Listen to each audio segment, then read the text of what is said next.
I would like to remind the audience to show courtesy to both our speakers.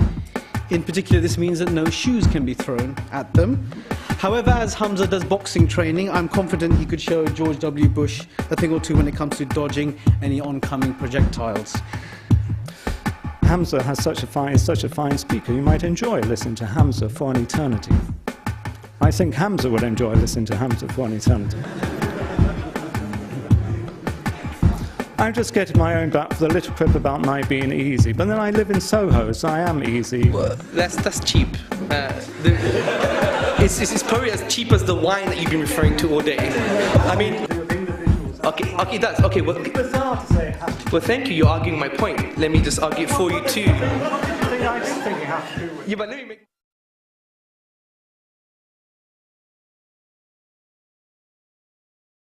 Bismillah ar-Rahman ar-Rahim. Alhamdulillah Rabbil Alameen. Wassalatu wassalamu ala Rasulillah wa ala alihi wa sahbihi ajma'in. Good evening, brothers and sisters, ladies and gentlemen. I feel privileged for being asked to chair this event at my former university, where I graduated some 15 years ago. I'm also delighted that the Islamic Society is reviving the long-held Islamic tradition of intellectual debate, where profound and far-reaching philosophical issues are discussed with believers and non-believers alike, with people who believe in God and those who don't believe in God. We're reminded of Abu Hanifa, Imam Ghazali, and Ibn Taymiyyah, to name but a few, whose contribution to human thought is unprecedented, and their ideas live on in voluminous works. Tonight's debate is entitled, "Can we live better lives without religion?" And I'm sure you'll all agree that that is a very important question. Well, of course you do, otherwise you wouldn't be here, and there's no free food, so that must be the reason why you are here. Now, tonight's debate is actually not an abstract philosophical discussion. It's about life. It's about what we say about it, what we should do with it, and most importantly, how we can make it better. So this subject affects all of us. In recent times, we have been witnessing a campaign that is seeking to highlight the apparent incompatibility between reason and religion. This campaign is focused on attributing total irrationality and ignorance to religion. This campaign, sometimes known as neo-atheism, has its high priests, see what I did there, such as Richard Dawkins, Christopher Hitchens, and Sam Harris. And they've had some considerable success insofar as developing a new narrative against the revival and existence of current religious worldviews. So tonight we will examine and scrutinize the validity of a particular aspect of this very narrative. So I will now introduce our participants. So we have Peter Cave on our extreme right. He is a philosopher lecturer and the British Humanist Association's chair of the Humanist Philosophers Group. He gives talks, lectures, debates, and publishes papers on a wide range of philosophical topics, often with a humorous twist. He is the author of Humanism, A Beginner's Guide, and of the best-selling Can a Robot Be a Human? And What's Wrong with Eating People? So I hope you don't mind, Peter, if I don't accept an invitation to your house for dinner. So, It depends on the quality of wine. So his website is found at www.petercave.com. Hamza Tzortzis, to his left, is a senior researcher and lecturer for I-ERA. He is a convert to Islam from humanism. He has participated in debates both at home and abroad with leading academics and intellectuals on the philosophy of religion, politics, and society.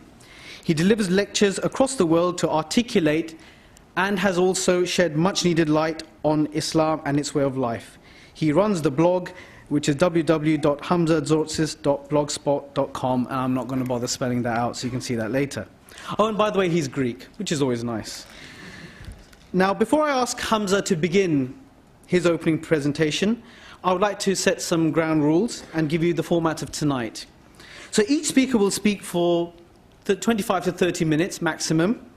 And after each opening presentation, I will ask each speaker to respond with a 7-minute rebuttal. Finally, we will have a question-and-answer session with each speaker asking each other a few questions first, and then you, the audience, will be able to address our participants. I would like to remind the audience to show courtesy to both our speakers. In particular, this means that no shoes can be thrown at them.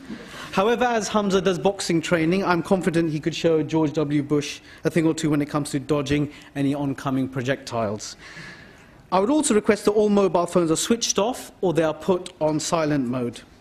And without further ado, I invite Hamza to the platform.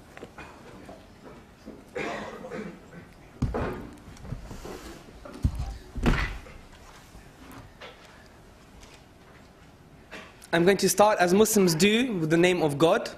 In alhamdulillah, wassalatu, wassalamu ala rasulillah, amma ba'd. I greet you all with the Islamic greetings of peace. Assalamu alaikum wa rahmatullahi wa barakatuh.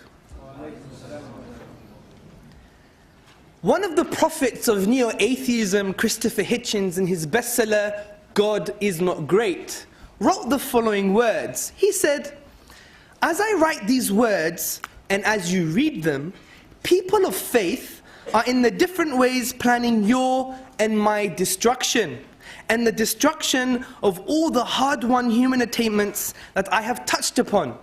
Religion poisons everything." Is he right? Or is he a byproduct of our secular society, conditioned to point the finger at religion? And this is what today's debate is about. Before I get into my main arguments, I would like to start with some definitions. Now, upon surveying the various definitions for religion, looking at literature and philosophical dictionaries, I have personally come to the conclusion that the definition for mainstream religion is the belief in a God, and that God commands you to do things. Peter Cave, sorry, that wasn't a Freudian slip at all. Peter Cave, rather. How unfortunate. Peter Cave.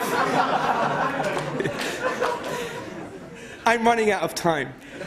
Peter Cave, in his book Humanism, he writes about religion and conforms to my description. He says, it involves the belief in God or gods, where the belief generates doctrines of morality and how life should be lived. Hence, from now on, I'm going to be using the word religion and Islam interchangeably. Now, my argument is that religion does make your life better. And the way I'm going to show this is by saying that the things in religion that are beneficial to your life are actually unique to religion and can never be replaced by non-religious or irreligious life. I'll give you an example. Say you have two bottles. One is full of water, the other one is also full of water, but it has some special herbs in it that are beneficial for your health, for example. They both quench your thirst, but the best bottle is the one with the herbs because it has additional benefits that's unique to that bottle.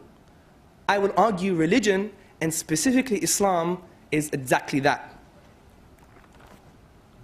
To support this, I will use four main arguments. 1, sociological. 2, philosophical. 3, moral. And 4, political. However, before I get into the thick of the argument, I like to highlight that all the negative things, all the evils attributed to religion are actually not unique to religion. I repeat, all the negative and evil things attributed to religion are not unique to religion. In this light, the former professor of divinity at Oxford University, Keith Ward, he writes, "It is very difficult to think of any organized human activity that could not be corrupted. The lesson is that anti-religious corruptions and religious corruptions are both possible. There is no magic system or belief, not even in the belief in liberal democracy, which can be guaranteed to prevent it." And let me give an example. Let's talk about the outdated cliche of religion causes war and conflict. Well, is that unique to religion? I argue that the common conceptual denominator is humanity itself. Let me give you some examples. 70 million people died under Chairman Mao. 20 million people died under Stalin. 700,000 innocent Iraqis no longer exist because of the contemporary war. What about World War I and World War II, the Vietnam War, the mass murder of newborn baby girls in China, or Hiroshima, Nagasaki? What about the ethnic cleansing of Tibetans? So my point is, these conflicts and this violence and war wasn't done under the name of religion, but under the name of secular, non-religious ideology. So in the question and answers, I ask you all to have more of a nuanced approach to this discussion and transcend the outdated cliches. Let me go into my arguments. My first argument is a sociological argument, and it can be summarized as follows.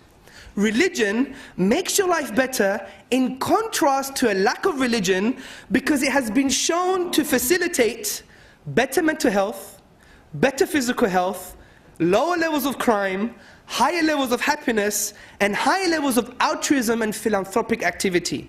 Let me give you some examples from key academic works in the study of sociology. Example number 1.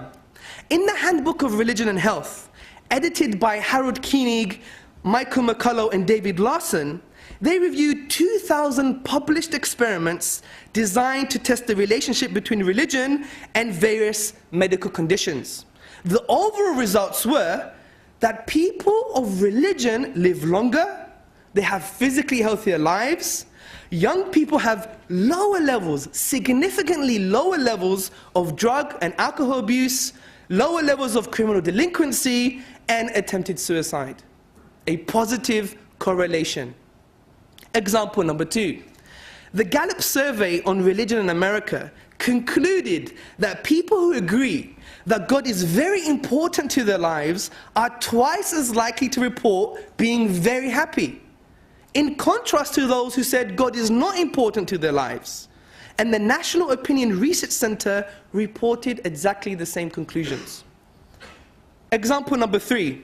In 2000, political scientist and Professor Robert Putnam surveyed 200 volunteer organizations, and it showed a positive correlation between religiosity and membership of those charitable organizations. Similarly, the Index of Philanthropy, Global Philanthropy, in 2007, it states, religious people are more charitable than non-religious, not only in giving to their own congregations, but also, regardless of income, region, social class, and other demographic variables, and significantly more charitable in their secular donations and informal giving. Now, Peter Cave also writes in his book, Humanism, what, though, is the conceptual or logical link between morality and the belief in God? Humanists claim there is none. Well, in light of the above, I would later on kindly ask him to reconsider his assumptions. Argument number 2, it's a philosophical argument. Religion makes your life better than a lack of religion because of the logic of submission. Listen to this carefully. 1, God is all-knowing and all-wise. 2, human beings are obviously not. 3, therefore it is rational and beneficial to follow what God has said. But on scratching the intellectual surface, there's some hidden premises here. And what are the hidden premises? Well, the hidden premises are that God exists and that He has revealed something to humanity. I believe this can be substantiated by showing that the uniqueness of the Quran can only be best explained supernaturally. And in doing so, I will prove the existence of a supernatural cognitive power, i.e. God, and at the same time, showing that the Quran is what He revealed. In other words, explaining that the Quran is a miracle. Firstly though, what are miracles? According to the older philosophers, such as David Hume and others, they said miracles are violations of natural law. But does this make sense? Surely this is an ironclad description of what miracles are. Because what are the reality of natural laws? Well, natural laws are just inductive generalizations of patterns we perceive in the universe.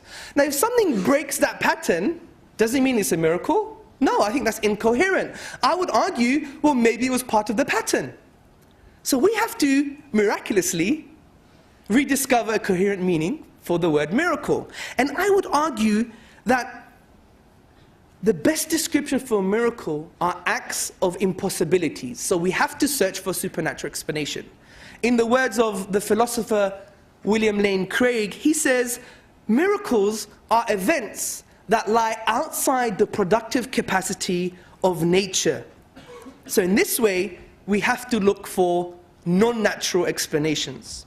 Now, with regards to the Quran is a unique piece of literature. Its literary form, the structural features of the Arabic language in the Quran, de-scope the Arabic language. It lies outside any expression of the Arabic language. For example, the famous Arabist A.J. Arbery, he says, "For the Quran is neither prose nor poetry, but a unique fusion of both."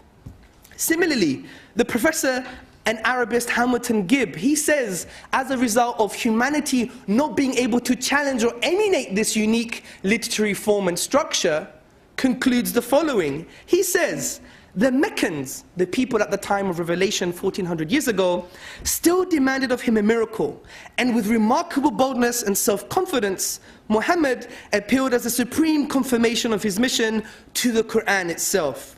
Like all Arabs, they were connoisseurs of language and rhetoric. Well then, if the Quran were his own composition, other men could rival it. Let them produce 10 verses like it. If they could not, and it is obvious that they could not, let them accept the Quran as an outstanding evidential miracle.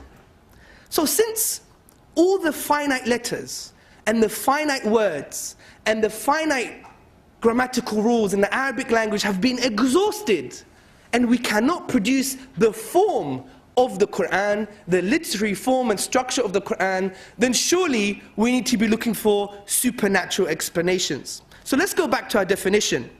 Since the Quran cannot be emulated, and since we have exhausted all possibilities of the nature of the Quran, which is the Arabic language, then it must be a miracle. Let me give you the summary. 1. A miracle is an event which lies outside the productive capacity of nature. 2. The Quran's unique literary form lies outside the productive capacity of the nature of the Arabic language. 3. Therefore, the Quran is a miracle, which proves the existence of a supernatural cognitive power, in other words, God, but also shows that the Quran is His word. So we've justified the logic of submission.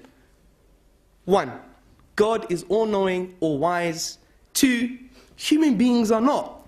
3. Therefore, it is rational and beneficial to follow what God has said. My third argument is a moral argument, and it can be summarized as follows. Religion makes your life better because it is the only basis for objective morality. Morality that has meaning.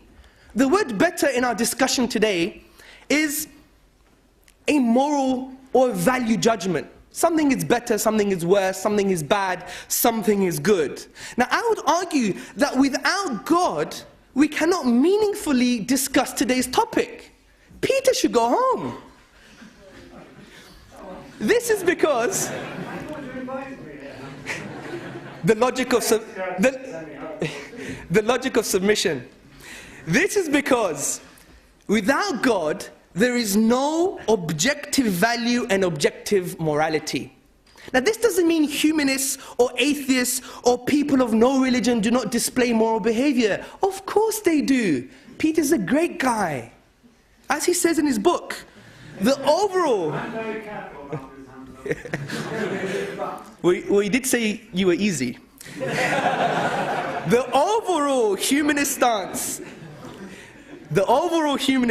is that moral behavior needs neither belief in a God nor the motivation to please in a God. I agree. But the argument is not about behavior.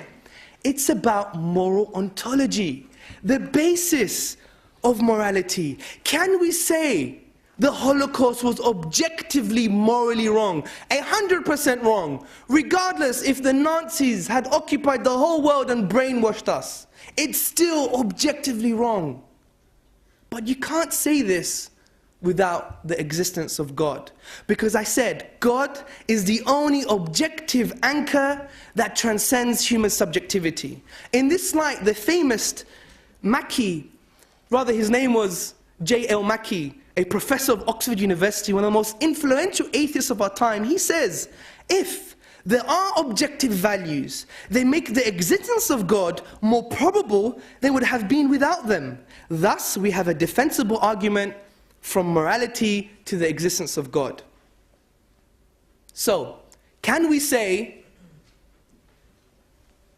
killing a young child is morally wrong? 100% morally wrong. Who believes in this? Put your hand up. To kill a child is 100% morally wrong. Objective. Well, you can only say this if you have a religious or godly worldview. Because as I said, God is the only conceptual anchor that transcends human subjectivity. In the absence of God, there's only two other possible foundations. And those come from evolution and social pressure. But can evolution provide an objective basis for morality? What does evolution say? That we're just accidental byproducts of a very long, lengthy evolutionary process. Our morality has evolved like our ears or our teeth or our toenails. And it's illusory, because biology says that we're going to change. And if your morality is pegged on your biology, then your morals are going to change. So it's not objective anymore. This is why Michael Ruse, the philosopher of science, points this out. He explains morality is a biological adaptation no less than our hands, feet, and teeth. Considered as a rational, justifiable set of claims about an objective something, ethics is illusory. I appreciate when someone says, love thy neighbor as thyself, they think they're referring above and beyond themselves. Nevertheless, such reference is truly without foundation. So can social pressure provide an objective basis for morality? The quick answer is no. Any superficial reading on the study of social psychology, sociology, social constructionism, anyone who would read a book from Vivian Burr called The Introduction to Social Constructionism would quickly conclude that the influential structures of a particular society moves the values and morals to certain goals. That's why we have the term modernity, which basically means, from a layman perspective, don't really believe in anything because your values are going to change over time. So we can summarize the argument as follows. 1, God is the only conceptual anchor that transcends human subjectivity. 2, the religious worldview is the belief in a God. 3, therefore religious perspectives on morality and values are objective and non-religious perspectives are illusory. Now to close this section, I believe Peter Cave does believe that killing 6 million Jews is objectively morally wrong. But he can only believe that if God exists and that you carry a religious perspective.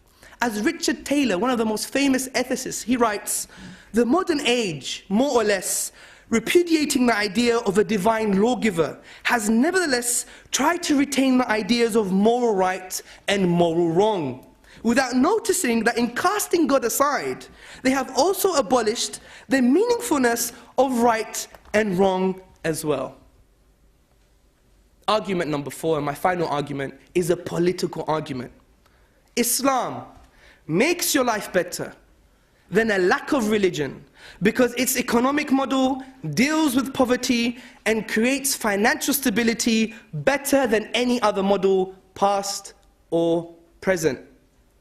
Let's look at the situation about global poverty. It is one of abject poverty and misery.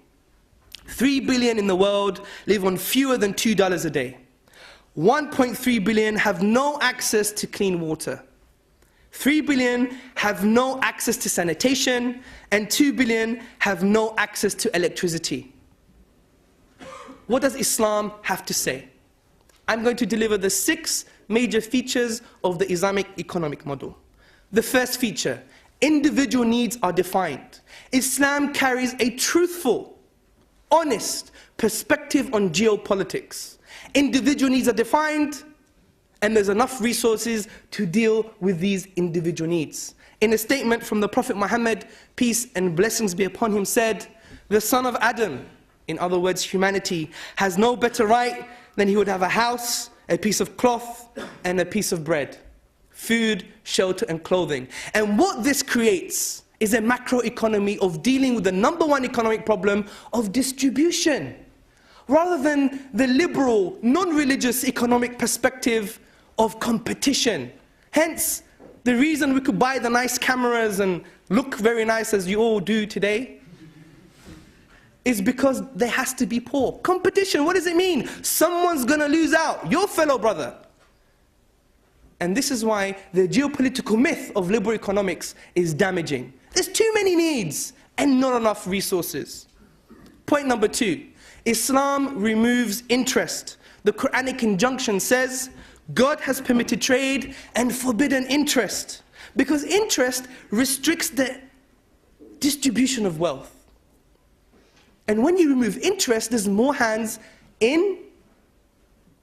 more money in the hands of society and individuals. And this leads nicely to my third point, which is about Islamic taxation aiding the distribution of wealth. Because income tax is only 2.5%. Rather, there is no income tax, but rather there is a tax that's only 2.5%. And this creates an economic stimulus, because someone may argue, if you take interest out, people have too much money, you don't tax people, there's too much money, therefore keep it at home and hoard it. But under Islamic economic model, it decreases 2.5% every year. So that's an economic stimulus to take your money and inject it back into society, to promote entrepreneurship and elevate the economic standards of your particular society. And this is in stark contrast to the US. According to the National Bureau of Economic Research, it concluded that the combined federal, state, and local government average tax rate for most workers is 40%. And this does not even include indirect taxation. Even from a utilitarian perspective, we should want an Islamic economic model. We'll have more money. Point number 4, it prevents monopolies. Everyone heard about the credit crunch? Well, you're students, you probably get money from your parents, right? So the credit crunch happened because you just let freedom be too free, if that ever makes sense. The global market of free economy, with no mechanisms to prevent hoarding of wealth, monopolies, and all the issues that were deliberately, in some cases by some bankers, done to create this financial crisis. But Islam doesn't say that. It says there must be mechanisms in the free market economy in order to balance things out. And that's why the Quranic injunction that says, wealth does not become a commodity between the rich among you, is a basis to deal with the free market economic boom and bust cycles. Point number 5, natural resources are actually people's wealth. More money in the hands of society again. Because of a statement from the Prophet Muhammad, peace and blessings be upon him, he said people are partners in 3 things: water, pastures, and fire. The intellectual heritage of Islam, the classical scholarship, derived that this has to do with the natural resources. And I would argue that if Saudi Arabia really followed their prophet, my prophet, then it's estimated that from the oil revenues, people will be getting $20,000 a year without working. Last point, point number 6, is about stability. Issuing money is actually a duty of the state, and it must be pegged on something substantial like the gold or silver. In Islamic economics, the government is only allowed to print money, which is in stark contrast to liberal economics, especially in Britain, where the banks can print and destroy their money. And in this light, Reginald McKenna, one of the British Chancellors of the Exchequer at one time, he said, "I am afraid that the ordinary citizen will not like to be told that the banks or the Bank of England can create and destroy money." And I agree. So in Islam, gold is the standard for currency. So money is not free floating. So that means it's pegged on something substantial, like wealth, like gold. So when there's more money in society, it actually means there's more wealth. So businesses, their wealth is not devalued because of the printing of money. And this has historical precedents when, at a point in time in Islamic history, governments decided to use these principles. During the Ottoman period, in 1507, 58 silver aspers could buy 1 gold coin. After 82 years in 1589, 1 gold coin cost 62 aspers. That's only 7% inflation in 82 years. You get that in 6 months in some European countries. And I think the letter that was written in 1453 by a rabbi living in the Ottoman period sums the Islamic economic model very well. And he says, "Here in the land of the Turks," in other words, the Muslims, "we have nothing to complain of. We possess great fortunes, much gold and silver in our hands. We are not oppressed by heavy taxes, and our commerce is free and unhindered. Rich are the fruits of the earth. Everything is cheap, and every one of us lives in peace and freedom." Now to conclude, the question today was, can we live better lives without religion? I believe, I have shown, that the negative things attributed to religion are not unique to religion itself, but the common conceptual denominator is humanity. And I used crisis and conflict and war as an example. I also think I showed that the positive and beneficial things in Islam and religion are unique to religion, specifically, and cannot be replaced by a non-religious or secular or atheist worldview. So it logically follows that we can't live better lives without religion, because religion, specifically Islam, have benefits that cannot be replaced by non-religious life. So to end, I would like to highlight that for humanists, or people of no religion, their main philosophical premise in trying to intellectually defeat religion is, in the words of Peter Cave's colleague and my previous debater, the famous philosopher Dr. Nigel Warburton, when he said, "Tell me of something human that was taken by religion and made better." Well, according to tonight's evidence, it would not be surprising if you were to conclude that religion, specifically Islam, took life and made it better.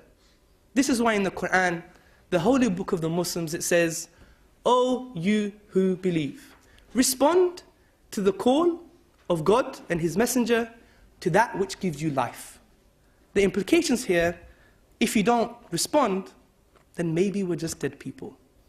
Alhamdulillahi Rabbil Alameen. Thank you very much for listening.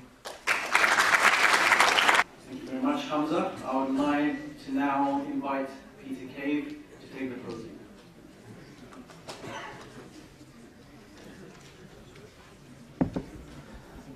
Well, I must admit, I don't know where to begin, except that's a way of beginning, of course. I suppose at these events, particularly at this event, with such a fine, dare I say, silver-tongued speaker, I'm worried that I might suddenly be converted to the Quran. But then, all of a sudden, I think this is unlikely to happen, because I think you started losing me, and certainly lost some of the audience, when all of a sudden you were managing to deduce economic models from the Quran, and that seems rather implausible, particularly if we bear in mind the state of certain Islamic countries.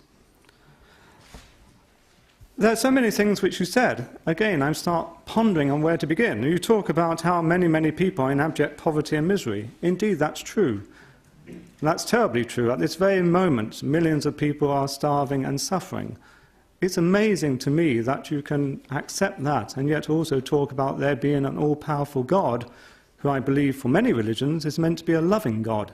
That sits uneasily to me as a humanist, and so that's a sort of consideration which would lead me to start wondering quite what's going on here, Hamza. I'm quickly glancing down the list of other points you made. Somehow we had a story about 2 bottles of water one with herbs in. I hope the one with herbs in meant grapes and it was a nice bottle of red wine. At another point, you seem to be quoting, I suspect, incredibly dubious statistics about how religious people are happier than other people. Well, okay, if you want to be a hedonist and just go for happiness, that's fine. Some of us have greater values like truth and compassion and respect. Sorry, that's a rather cheap comment, but often humanists are accused of just being concerned about happiness. Strangely, that's what seemed to come out of your talk, Hamza. But overall, as I said earlier on, and you've mocked me a little bit, I'm easygoing. I'm a humanist, I'm an atheist, and I want to live and let live. So I have no objection at all to many, many people being religious, be they Christians or Muslims or Hindus or worshipping Nordic gods or the Olympic gods. That's fine. That adds to the variety of life. And unlike some of my colleagues, I actually value religions being around. I enjoy going to evensong in churches sometimes because I enjoy the music. But what I don't enjoy, and what makes me think religion is not beneficial to society overall, is because many, many religious people, though not all religious people, try to impose their beliefs on others. That's a key thing which I'd keep coming back to, and why I talked about my being easy, is that humanists and atheists do not try to impose atheism and humanism on others. They'll discuss it, they'll talk about it, but we are live and let live, so long as we're not harming each other. Whereas, as all of us know, certainly in the heart of our hearts, many religious people, not all note, but many religious people do try to impose their beliefs on others. In Britain, for example, the bishops will try to prevent the existence of voluntary euthanasia, of assisted dying, because of their religious beliefs. Catholics in some parts of the world will impose the claim that you ought not to use contraceptives. Seems very bizarre to me. In the Holy Bible, in the New Testament, Jesus Christ had it in for lust. Some of us at my age enjoy lust. That's the best it gets. So I could go through a whole range of little items. I believe in the Quran. I believe certain interpretations of the Quran and certainly certain interpretations of the Bible lead many religious people to say that homosexuality is wicked and there should be laws against it. And a very important philosopher stroke scientist stroke mathematician, Alan Turing, who was at Cambridge in the 1920s, 30s, 40s, because he was so oppressed by the fact he was a homosexual, he ended up committing suicide eating a poisoned apple.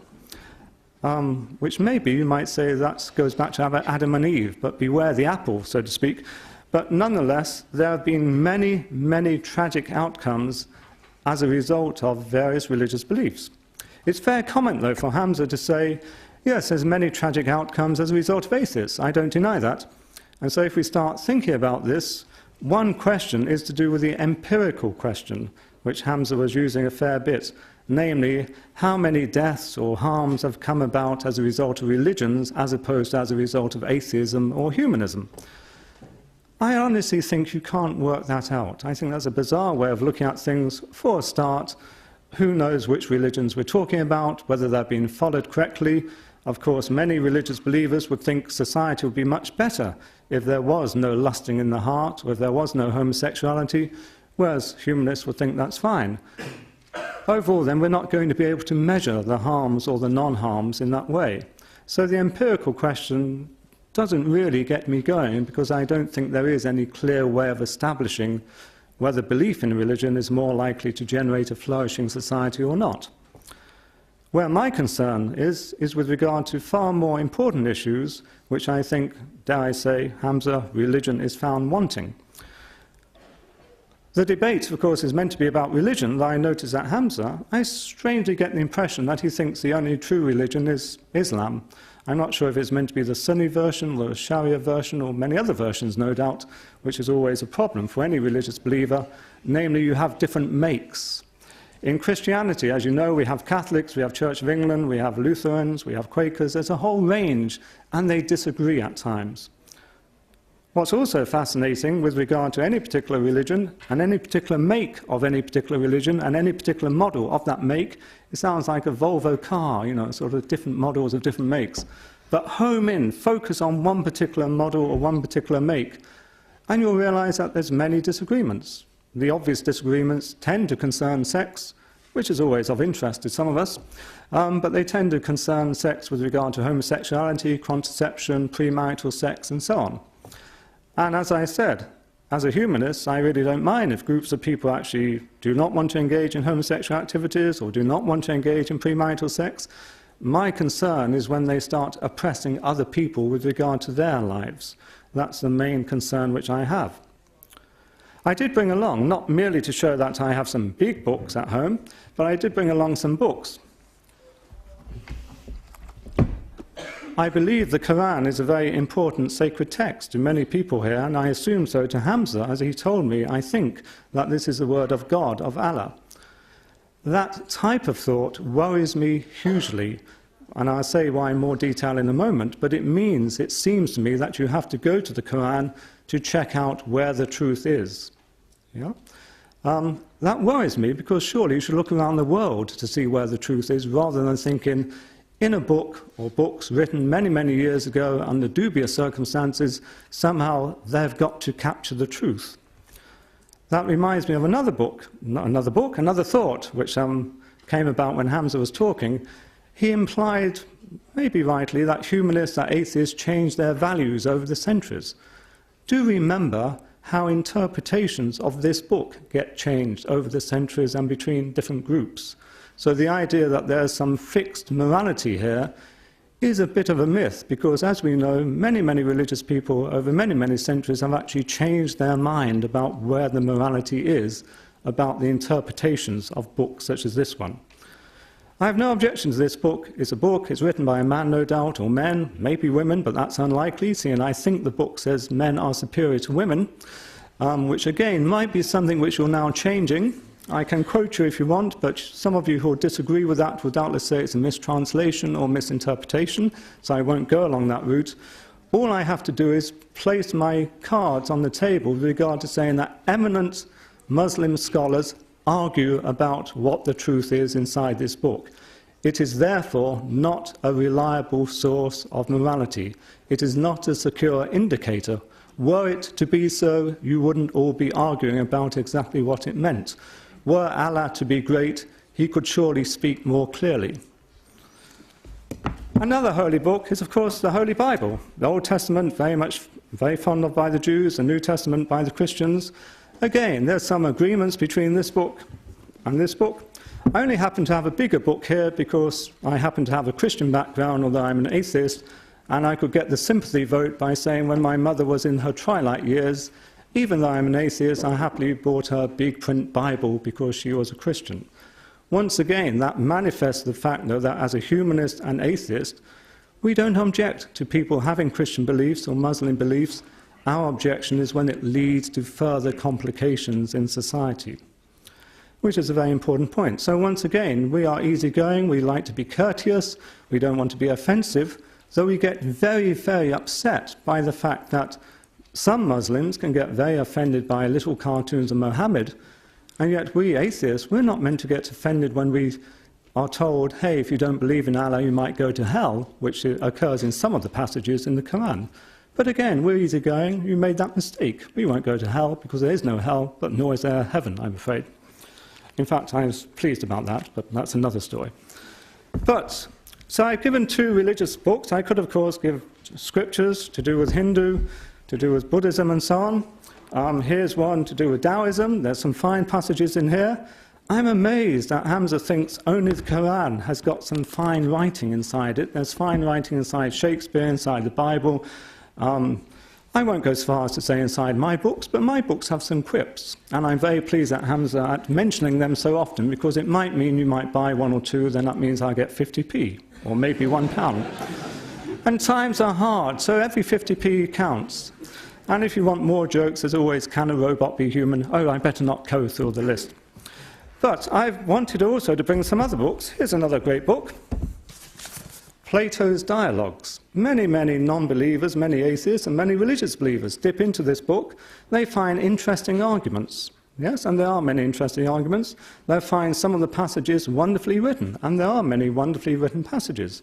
the big difference between, dare I say, this big book and, in this particular edition, this little book, is that people who read this book tend to think the truth has got to be found in this book, whereas we, as humanists, as atheists, will say, no, no, no, Plato will get things wrong, he may get some things right, but it's there to discuss. So we have books rather than the book. Not that I'm into numbers, but we have more numbers than the Muslims do, because at the end of the day, you think the truth has got to be found in here, whereas we think, well, we've got to read lots of things, experiment in the world, so I'm very fond of John Stuart Mill, another book. But nonetheless, I don't think the truth is in here because it's written by Mill. I don't think the truth is in here because it's written by Plato, in contrast to many religious people who say, we must find it inside the Quran, or we must find it inside the Holy Bible. I could, of course, add and say, really, you should find it inside my book on humanism, but that would be a cheap jibe. Blank. He's going blank now. I'm making those points, though, to start getting into the main part of my discussion and my objection to the Hamzarian line, if I may call you the Hamzarian line. I notice again, though, that with regard to my live and let live, I'm happily drinking from the mug, which talks about Islamic educational and research projects. And so, once again, we are happy with that. But my main concern relating to that is to do with truth. Maybe Hamza's happy just to be happy, but some of us value truth. Some of us value investigation. Some of us value research. To look for the truth, to engage in research, to investigate, you need to be open-minded and look around the world. You need to deploy your reason. You are not going to look for the truth. You are not going to be able to work out how things should be and how things are by saying, it must be found inside this particular book. It may be helpful to look at this book, but it's a mistake, surely, to think the truth must reside in here. It is just a book written by a human being or beings. The danger, if you are a religious believer, though, is that because you are a religious believer, you do actually think this book has been written by Allah in some strange way. And so, given you've got that, to my mind, mistaken belief that there's this great power behind it, you are committed to thinking, it must be in here, the answers must be here. That's one clear danger of religion. Namely, you are not genuinely going to be looking for the truth if you are committed to saying it's all inside this one book. Or at least, whatever the truth is, has got to be coherent with this one book. Obviously, there are many interpretations of this one book, as we've come across, many, many disputes about it. And so, in as far as we get some human interpretations of it, some compassionate interpretations, then I'd say that's because you're using your humanity to interpret it. We know there are many, many nasty interpretations which result from this book. We know there are many, many nice interpretations which result. What's the difference? Well, I say those who produce the nice interpretations actually have started paying attention to their human feelings of fellow feeling, empathy, compassion, reason and experience, and that's why they interpret this book, so that they don't want to chop off hands, maybe, if some people read it in this way, or that they don't want to stone adulteresses, or whatever the story is. So one big area which I'd stress is that if you think you're going to be better off with religion, you're not going to be better off with regard to access to the truth. Because access to the truth requires investigation and does not require commitment to one particular book.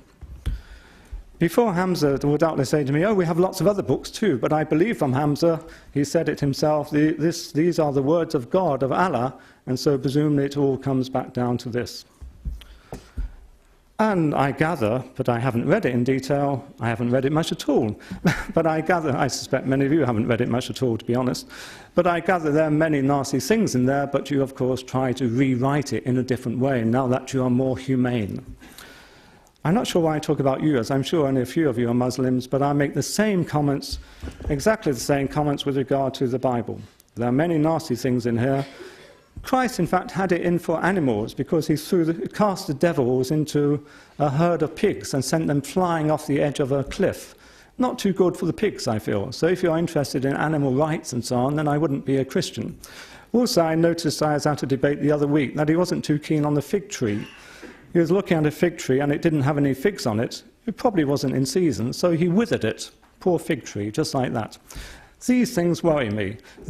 Although many Christians will say we should follow Christ's way, I don't think you should follow his way with regard to pigs, with regard to the fig tree, nor indeed should you follow his way with regard to saying that if you do not follow him, you'll be cast into eternal damnation, which I think is a sort of thing which is also said by Mohammed, but I am open to correction. So that leads me into my second big area. My first big area was truth. My second big area of concern is morality. I suppose I immediately have the thought that it's amazing to me that many Christians can be committed to the idea that non-believers will suffer an eternal damnation when those non-believers might be their parents or might be their children or their close lovers or friends, because it seems horrendous that you could actually live a life in which you are foretelling that some of your closest, nearest and dearest would end up with eternal hell or damnation.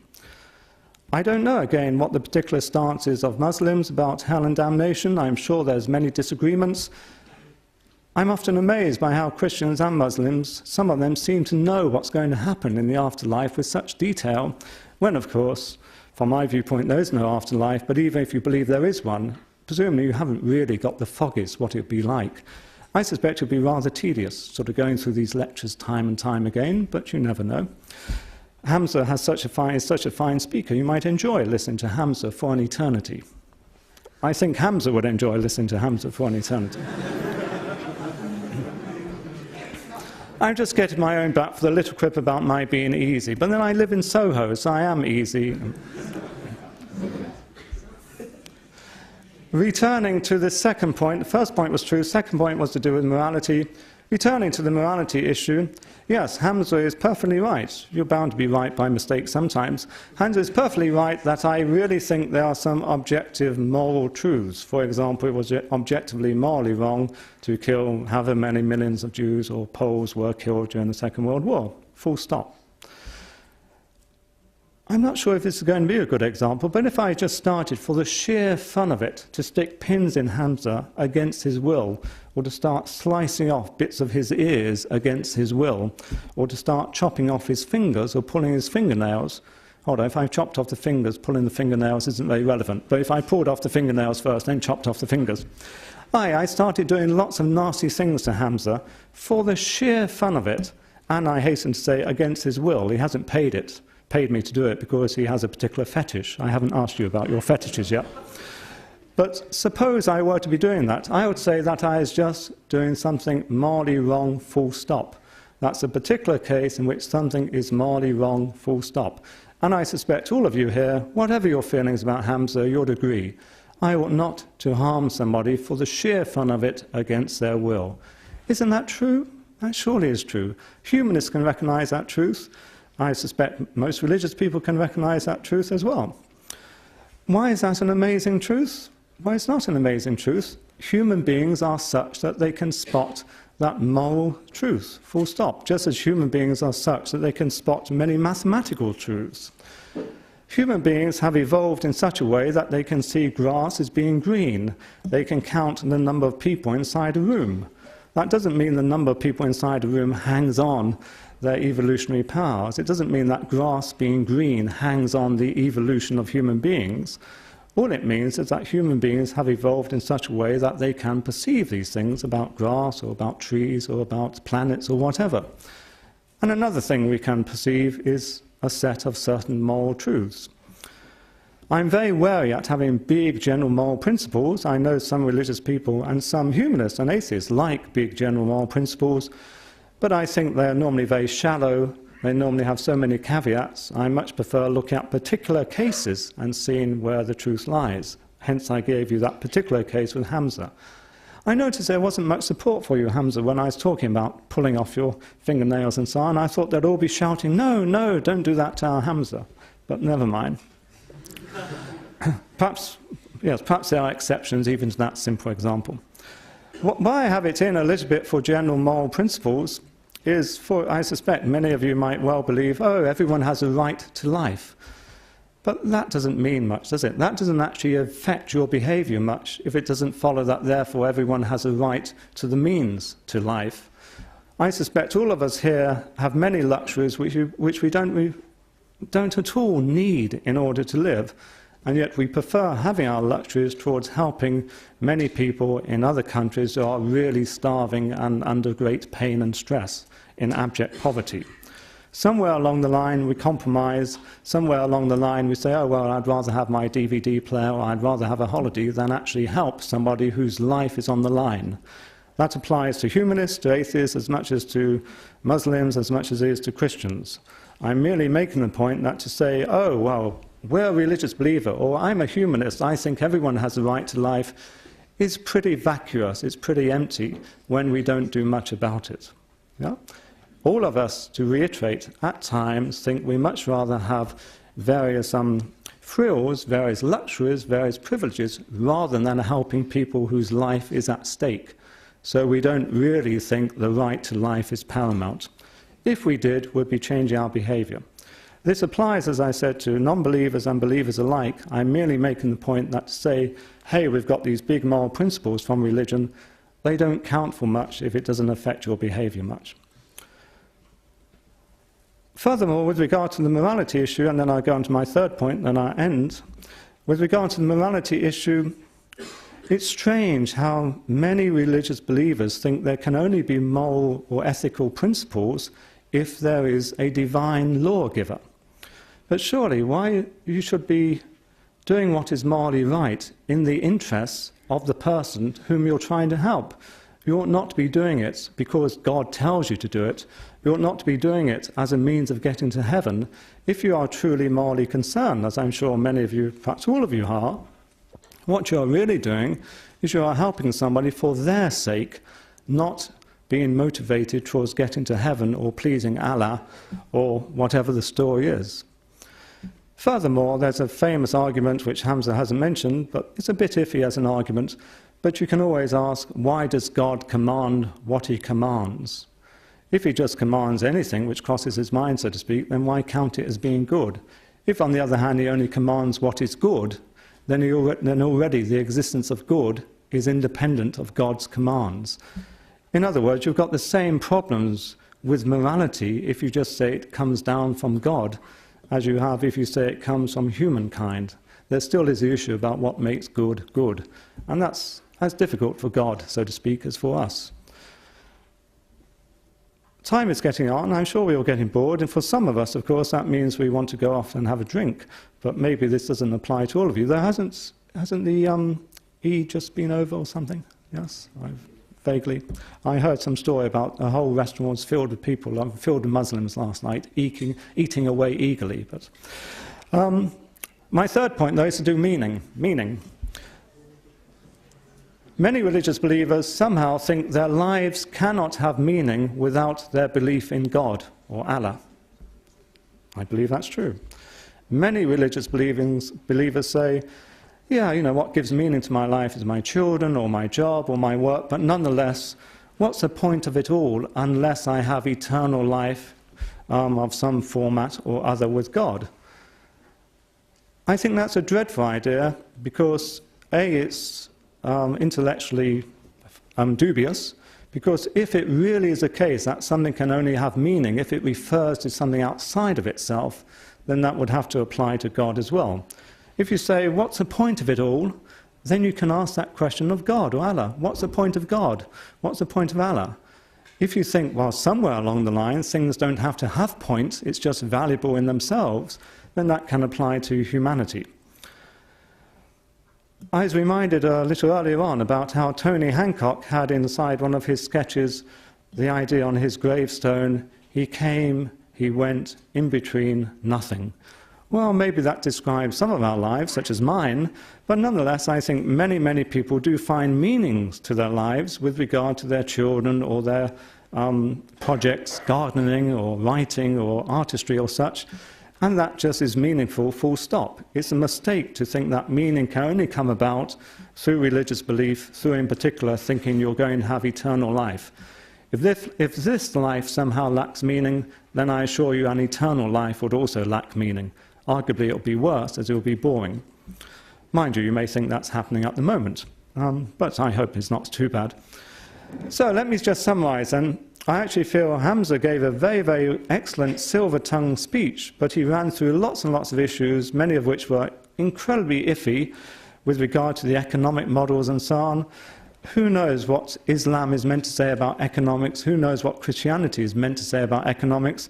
I do know that with regard to the interest issue on money deposited, many, many Muslims find ways round it by going through various little loopholes, so that therefore technically it's not on deposit but is invested, but ends up having the same security as if it were on deposit. But I'm not just blaming the Muslims on that, I blame the Christians equally. At times in the Bible, I believe, you're not meant to receive interest on money, yet nonetheless, obviously they now accept it very happily. With regard then to the economic models, the sociology stories from Hamza and so on, I think these are empirical claims. Who knows? You certainly cannot draw the conclusion that life is better off with religion, not least because I take it Hamza would strongly disapprove of some of the other religions, and the title is about religion in general. I suppose I should try to sum up. I'm tempted to make the point, that I often do make this point, but here might well seem to be the case, that when someone such as Peter Cave burbles along, it's rather just a way of passing the time. But as Samuel Beckett said, time would have passed anyway. So I'm not intending just to burble.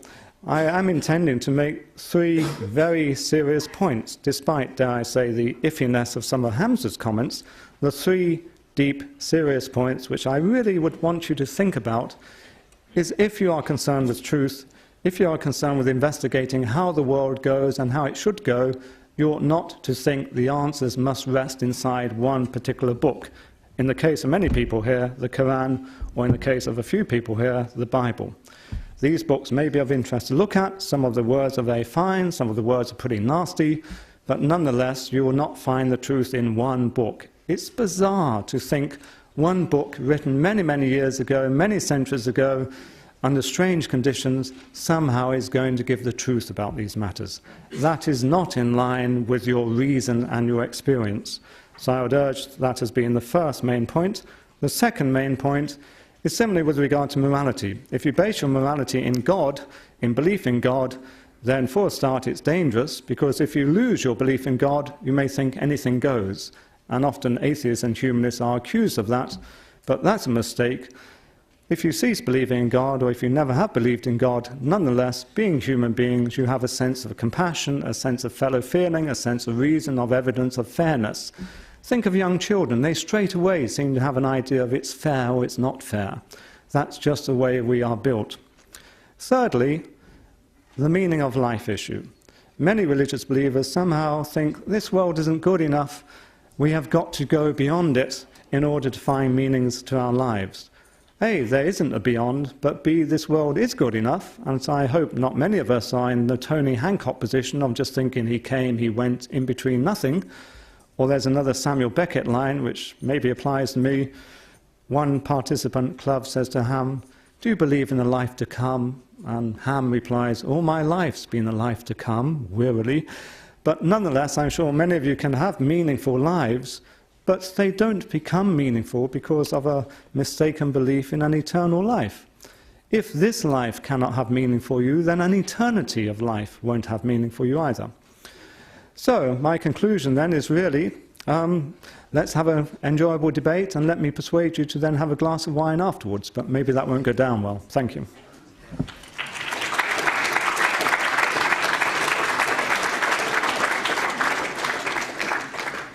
Thank you, Peter Cave. We will now have the rebuttal session where Hamza will go first, and he will have 7 to 10 minutes to rebut some of the arguments put across by Peter, and then Peter will likewise have the option to rebut some of the arguments that Hamza made in this section and also during his talk. So is that a re-rebut?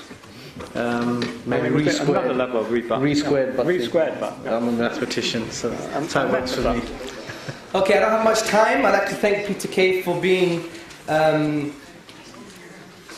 Peter Cave, really? Yeah. Sorry? For being Peter Cave? Just for being? Yeah, for being. Because you didn't say much. The reason I'm saying that because you didn't respond to any of my arguments. You just say, doesn't make sense, it's economic model, what does that mean? Response. Well, you have your time to speak in a minute, sir. And also you were talking about... Well, it has to be done in a structured manner, obviously. And so you asked about my fetish. I think if I did have a fetish, it would be responding to humanists like yourself. That's why I always enjoy being in this position. Now let me quickly go to some of his points and some of his outdated cliches with regards to God and religion. First, he talked about the problem of evil. You know, how dare a religious person who believes in this transcendental cause that caused the whole universe, how can he believe in such a loving and good God if there's so much evil in the world? Well, there's a problem here. And the problem is that if God doesn't exist, then objective right and wrong doesn't exist, which you never addressed in from my presentation. However, objective morality does exist, which you admitted to. Evil exists, objective evil exists, therefore God exists. So what I've done is I've explained evil, the existence of evil with the existence of God, but I don't have to explain how and why. But at least I've explained that those two things are logically compatible. So I think that's an undercutting defeater to your outdated cliche with regards to God. Similarly, you said about economic model. It sounds nice and dandy, all the points I mentioned about Islam and its economic model dealing with poverty and the financial crisis and everything, the world and his wife. Or in the humanist world and his husband. Now, the issue I'm trying to make is that, again, there's another fallacious claim. Well, look at the Islamic world. Well, I was talking about political principles here. If you can show me, and I'm happy for you to do that, to go into the Muslim world and find the Islamic political principles that they are adopting. Because I even mentioned Saudi Arabia saying that they're not adopting a certain injunction from the Prophet himself to give money from the oil revenues to the people. So you just swiftly, again, an outdated cliche. Third point, you talk about dubious statistics and sociological evidence. I mean, I didn't focus on happiness. That wasn't my focus. I talked about better mental and physical health, philanthropy, altruism, and I showed you a positive correlation. Statistically robust, peer-reviewed academic journals. I mean, you can't just say they're all rubbish and nonsensical just because you don't like them. I mean, you're talking about calling for truth. Doesn't make much sense to me. Second point, you're talking about morality and saying how we get to know morals. It's in the Quran. Why do you base it in the Quran? Well, funny enough, my argument wasn't about moral epistemology. It was about moral ontology, the basis for morality. For you to say that pulling my fingernails and pulling my hair and torturing me against my will is objectively morally wrong, for you to say that, there must be a God, because there's no other conceptual anchor that transcends human subjectivity, something you didn't deal with again. The other point you talked about is the divine command theory, also known as Euthyphro's dilemma, Plato's dilemma. Now, many philosophers such as Philip Quinn, Robert Adams, William Aston, and William Craig, they expose this false dilemma, adding a third alternative. And what do they say? They say our moral duties are commanded by a loving and good God, and God's very nature, and his nature is determinative of what good is in the first place. Now, one may argue, why do you choose God as the being that determines good? Well, by definition, God is the only thing worthy of worship. And what is worthy of worship is something that is morally perfect. So I think that breaks the dilemma.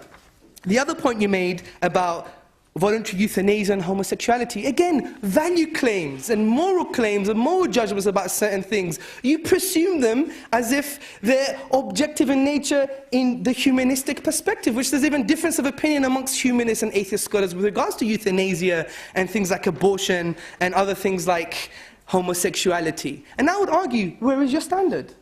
You don't even have a standard.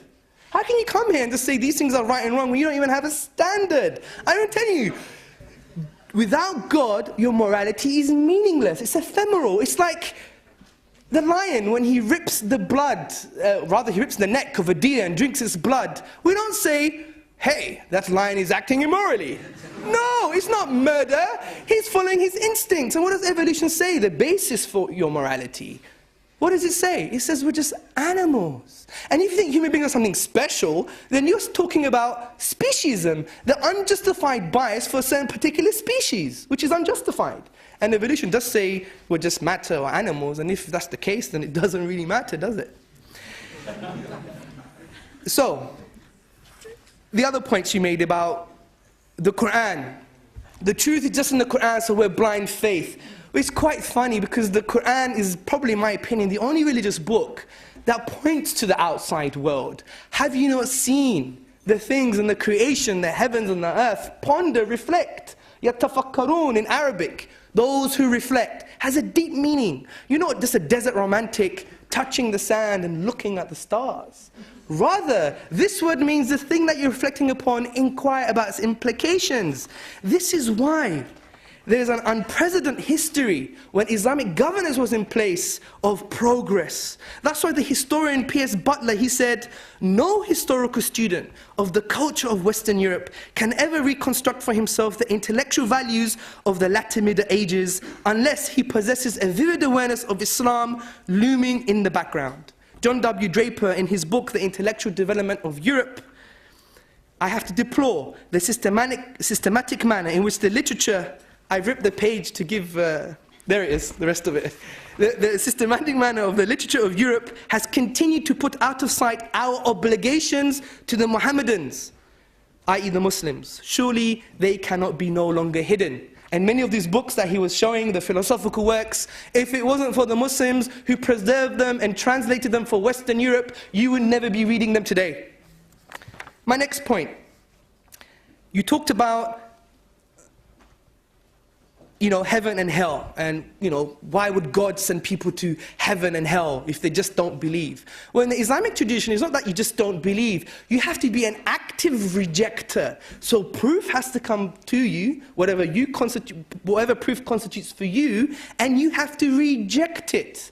And that deserves punishment. Just like crime, someone commits a crime in any society, they get punished. This is the regulation of metaphysical law. Something which to me sounds very fine, because if you actively reject something to be totally true, then you've devalued humanity itself. As you said, you've taken truth away.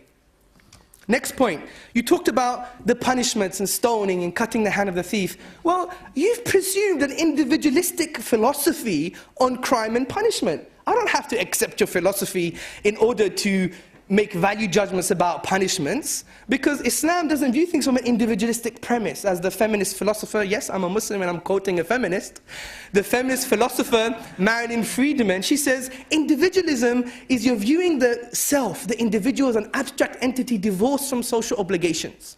And once you do that, it leads to what, in the words of the Roundtree Trust and the Children's Society, it leads to social breakdown and decay, which we've seen today. And it's what Islam does, it actually says cohesive values in society, and you view society as an indivisible whole.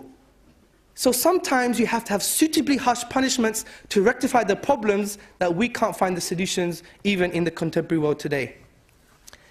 And you're talking about meaning. Well, this is quite funny, because according to the atheist worldview, there is no meaning at all to life. Because what do the scientists say? What do they say?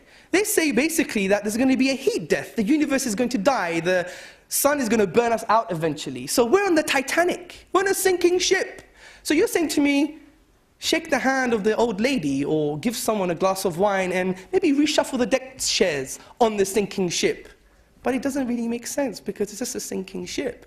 What religion does is something different. It says, do great things here, and you're also going to get great things in the hereafter too, which is something quite plausible. Philosophically, I don't think there's any problem here. Also, you talked about the fine writing. I think this was an attack to an attempt, and a very superficial attempt, to discuss my argument about the miracle of the Quran, which you never addressed again, or about the philosophy of miracles. You said, oh, it's fine writing. But the issue is, I never said that the Quran is fine writing. I like Shakespeare. Oh Romeo, Romeo, where art thou, O Romeo? Deny thy father and deny thy name. I don't have a problem with this. I was brought up in Shakespeare. I'm a Brit. So the issue is, I'm talking about the unique structural features of the Quran which cannot be naturalistically explained. And we could discuss this in our Q&A also. So it's not about aesthetic reception. It's about objective, observable features in the Arabic language. One more point, I think you made quite a few points. One more point I'd like to make is a final point, which is quite interesting, about interpretation. Humanity obviously has different perspectives on things. Differences of opinion or of interpretation are not unique to religious discourse. Rather, it's a human phenomenon again. Even in secular law, because the Quran is not only a spiritual book about morality and how to live your life, it's a legal book also. And a legal book, you require tools of interpretation, which the Quran details how to interpret it for you. Similarly, in secular law and UK statute law, you need 4 rules of interpretation. The golden rule, the literal rule, the mischief rule, and the purposive rule. And these are rules in order to extract law from secular text. So if you deny that for the Quran as a legal code, are you denying that for the secular code? Of course not. And just to finalize, I think I've addressed most of your points. One thing I would like to say is, the question is, can we live better lives without religion? Not can we live truer lives without religion. There is a big difference. So I'd like to point out to you, Mr. Peter Cave, that please address my arguments, which, just to add, the evidence on sociology in a less rhetorical way, more of a nuanced discussion, the philosophy of miracles with regards to the Quran, also objective morality. You didn't address that. You went to epistemology and how we can get to know morals and what we can feel. And you said, well, torturing someone is just wrong. I don't think that's an argument. It just is. Well, I could just come to the podium and say, well, God just is, Islam just is, the Prophet Muhammad just is. That's not an argument. You can't have your cake and eat it. Also, about the political aspects in Islam with regards to economy. You didn't deal with any of the 6 points that I raised. Finally, I really like to say that the statement of the Prophet Muhammad, peace and blessings be upon him, when he said the cure to ignorance is actually to ask and learn. And I do ask you to proceed in that light. Thank you very much for listening.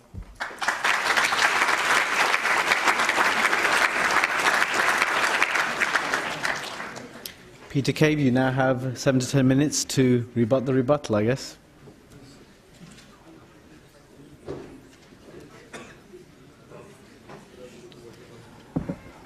Well, once again, I wonder, how can I follow that? Then I think, how can I follow that? I'm not sure if many of us can follow it. You mentioned so many things, Hamza. And so, were I to be an economist, I'd start dealing with your arguments about how to run a society on the economic basis. But I'm not an economist, and I'm amazed that in about 5 or 10 minutes you managed to explain how the world's economies could be sorted out by following an Islamic way. Whereas I'm not sure how you even find that Islamic way. I assume, but I might be wrong, that the Quran does not mention a particular level of taxation, which you seem to mention in your discussion at one point. I assume the Quran didn't say, oh, well, if you flog the oil, then you won't have to, you'll get about 20,000 a year, because, of course, if you flog the oil from the Middle East, then other people are having to work in order to pay for it. So you were just throwing in claims which seem pretty random to me, or arbitrary. And yes, I'd be happy to find an economist to debate with you your claims about economics from Islam, but I'm in no position to do so, and I'm happy not to do so.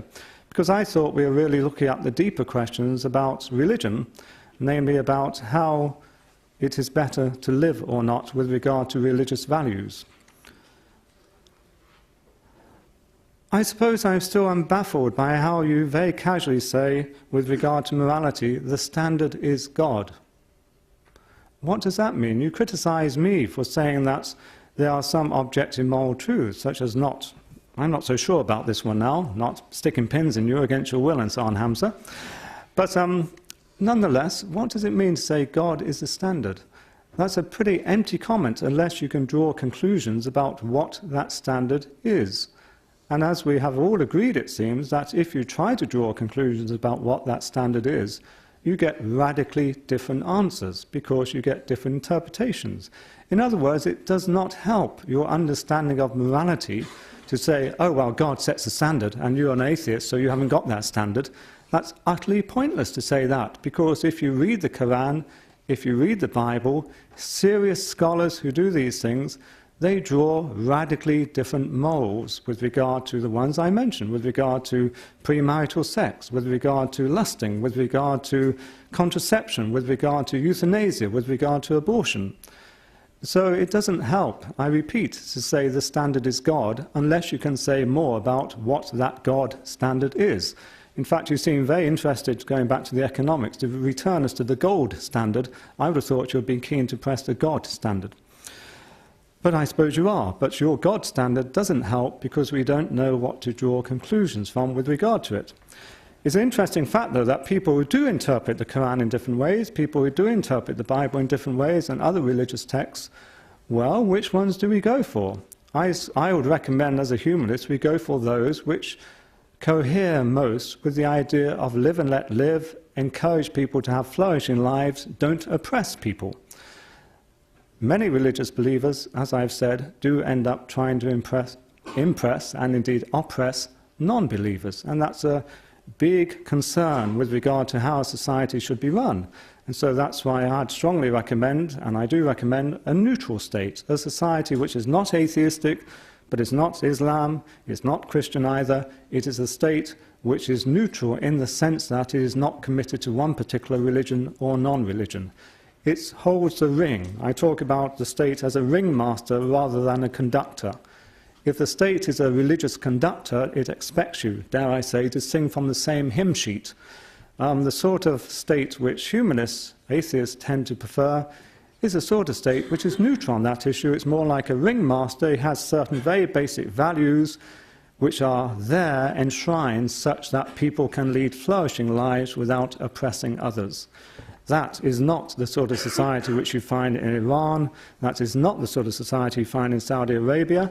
It's fair comment, Hamza, to say, you can say quite reasonably, oh, well, they are not Islamic societies. That's fair enough. But then we can ask you, well, what would the Islamic society be? Would it insist on all its citizens being found guilty and being thrown into jail if they had an abortion? Would it insist that men should have certain rights over women?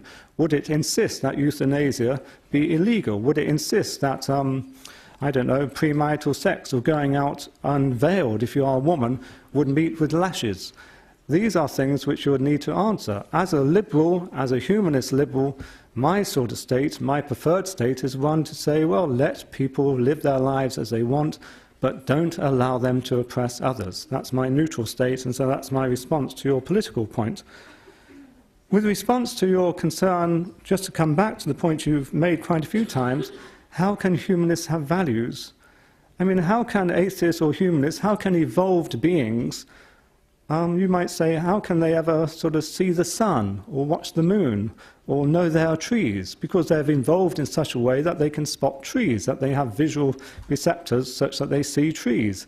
Similarly, human beings have evolved in such a way that they have a sense of morality, just as they have a sense of mathematics. We don't have to start saying, oh, well, therefore there's a mathematical God, and we accept that there are mathematical truths in the world and there are moral truths. That relates to another idea which I think you may be putting over, and it applies to a few humanists, namely that they are materialists. Well, for a start, humanists are no more materialistic in the sense that they like getting fast cars and so on. They're not material in that sense. Yes, humanists often are materialists in a very particular philosophical sense, namely they think understanding of human beings is going to be enabled through understanding neural networks in the brains and so on. But many humanists, many atheist humanists, are not that way inclined. We accept that there's a whole way of understanding the world which does not get reduced to physics or to neurology. You can understand the world in a certain way by just looking at a wonderful sunset. You have a different understanding, a different appreciation of the world by falling in love. You can have a different understanding of the world by engaging in sexual congress. You can have an interesting understanding of the world by looking at Jackson Pollock's or Rothko paintings. Some people get a rather bizarre understanding of the world by watching Sex in the City. But nonetheless, there are different ways of understanding the world, and they are not thereby reducible to the movement of electrons or neural circuits or whatever the current transient scientific theory is. Humanists are not necessarily materialists even in that sense, and they certainly are not materialists in the sense of utilitarianism, of the very crude idea of just wanting pleasures. I'm sure you do know your utilitarianism well, Hamza, but a major utilitarian was the 19th century John Stuart Mill, and he said, "'Tis better to be a dissatisfied Socrates than a satisfied pig." On occasions, I prefer to be the pig, but overall I'm on the side of John Stuart Mill, namely the idea of a flourishing life is not just to do with happy satisfactions or pleasures. It involves those, but it also involves the thought of aspiring, the thought of helping others, the thoughts of nobility, the thoughts of trying to overcome obstacles, of compassion and such like. I suppose one other point you kept getting at me over is I didn't address your miracle argument with regard to trying suddenly to show that Allah exists. I was quite amazed that you suddenly produced this argument and thought, there it is, 5 minutes flat, I've proved that Allah exists. Wow. Is it as simple as that, Hamza? I'm sure it's not. Just because I think you used the expression, the structure of this book is unique. I'm not sure what you mean by structure, but I doubt if the structure of the book is unique. But even if it is unique, that's irrelevant. The odd pebble is unique. There's no other pebble than this pebble. There's another pebble similar to it, but it's not this one. Uniqueness in itself does not manifest the idea of divinity. And as you yourself said, miracles in nature might just be perceived as slightly more complicated patterns of the laws of nature, of the regularities in nature, more complex patterns. Okay, the Quran is a part of that complex pattern of nature. There's no need to pop God in at the top of it. My very, very general point then, and I don't have it in regard, I hasten to say, I like to hedge my bets, you know, I would like to put that on record, as Bertrand Russell maybe did at one point.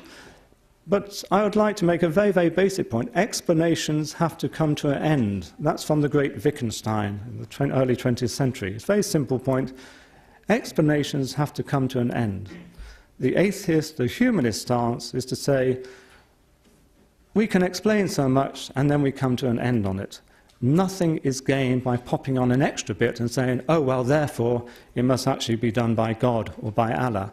Because at the end of the day, I suspect you, Hamza, are humble enough to say that Allah's ways are mysterious, Allah's ways are mystical. You certainly do not understand as a mere human being Allah's ways. So to try to explain the world and morality and the meaning of life by reference to something which is mysterious is no explanation at all. Explanations come to an end, and the end should rest in our humanity, our compassion, our fellow feeling, our reason, our fairness with regard to each other. So I'll vote for humanity, and I'll still vote for the red wine, rather than for some mysterious Allah or God, or indeed gods. Thank you. So this is going to be your opportunity to ask questions directly to our participants, or you may choose to write it down on a piece of paper, whichever way you wish. And also this is the opportunity for even each of our participants to follow up on the question if they also see fit to do that. So if anybody wants to be the first person to kick off proceedings. Yes, the person with the red top. Yes.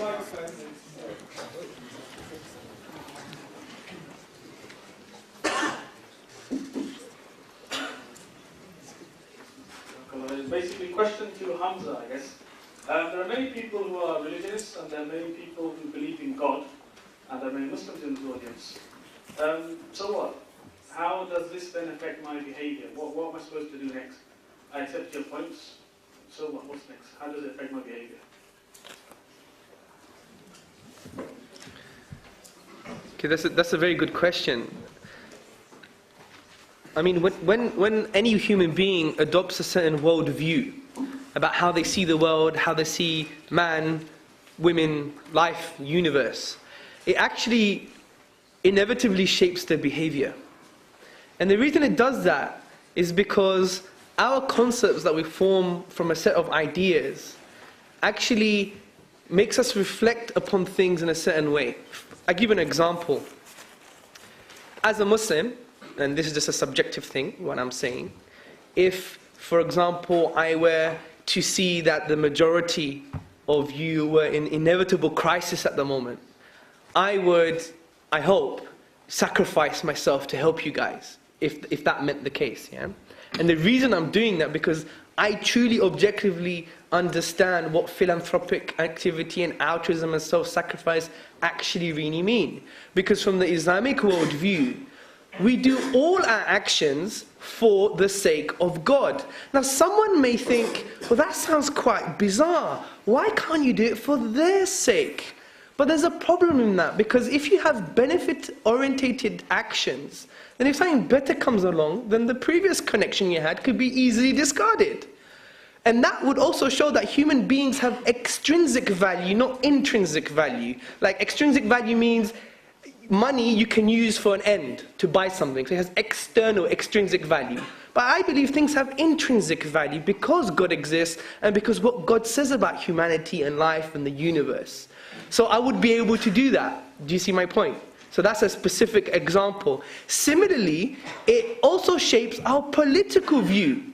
Peter Kay talked about that he is a liberal, which I don't want to build straw men, but my personal understanding of what a liberal is someone who adopts a basic philosophical premise of individualism. Because if you see the European history when the Catholic Church used the coercive arm of the state to oppress thinking and the masses, and there was huge wars, you know, the 30-year wars, the 80-year wars, the massacre on St. Bartholomew's Day, etc.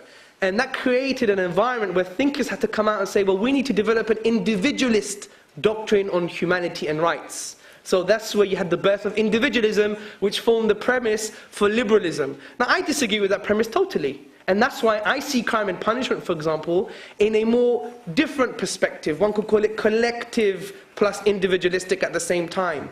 Whereas a liberal perspective would say, oh my God, cutting the hand of a thief is so barbaric and wrong, without having a nuanced discussion and say, well, the basis for your philosophy for crime and punishment is individualistic. You just see the human being as sovereign, with hardly any attachments, philosophical attachments and obligations to society. I see it differently. My worldview is different. I see society as an integral whole. My actions affect society, and society actions affect the individual. Hence, crime and punishment will be different. And that's why we should always understand our worldview. And the question is a great question, because adopting a worldview and a perspective has huge implications. And the ones that I've just given you hopefully were more practical. Thank you. Just a couple of words. For a start, it isn't, well, I suppose it's more than a couple already, but just a few words. For a start, the liberal isn't committed to individualism in the sense in which you do it. The liberal obviously does have a sense of community, has a sense of concern for their family, for wider circles, for maybe their gardening club, or maybe their local authority.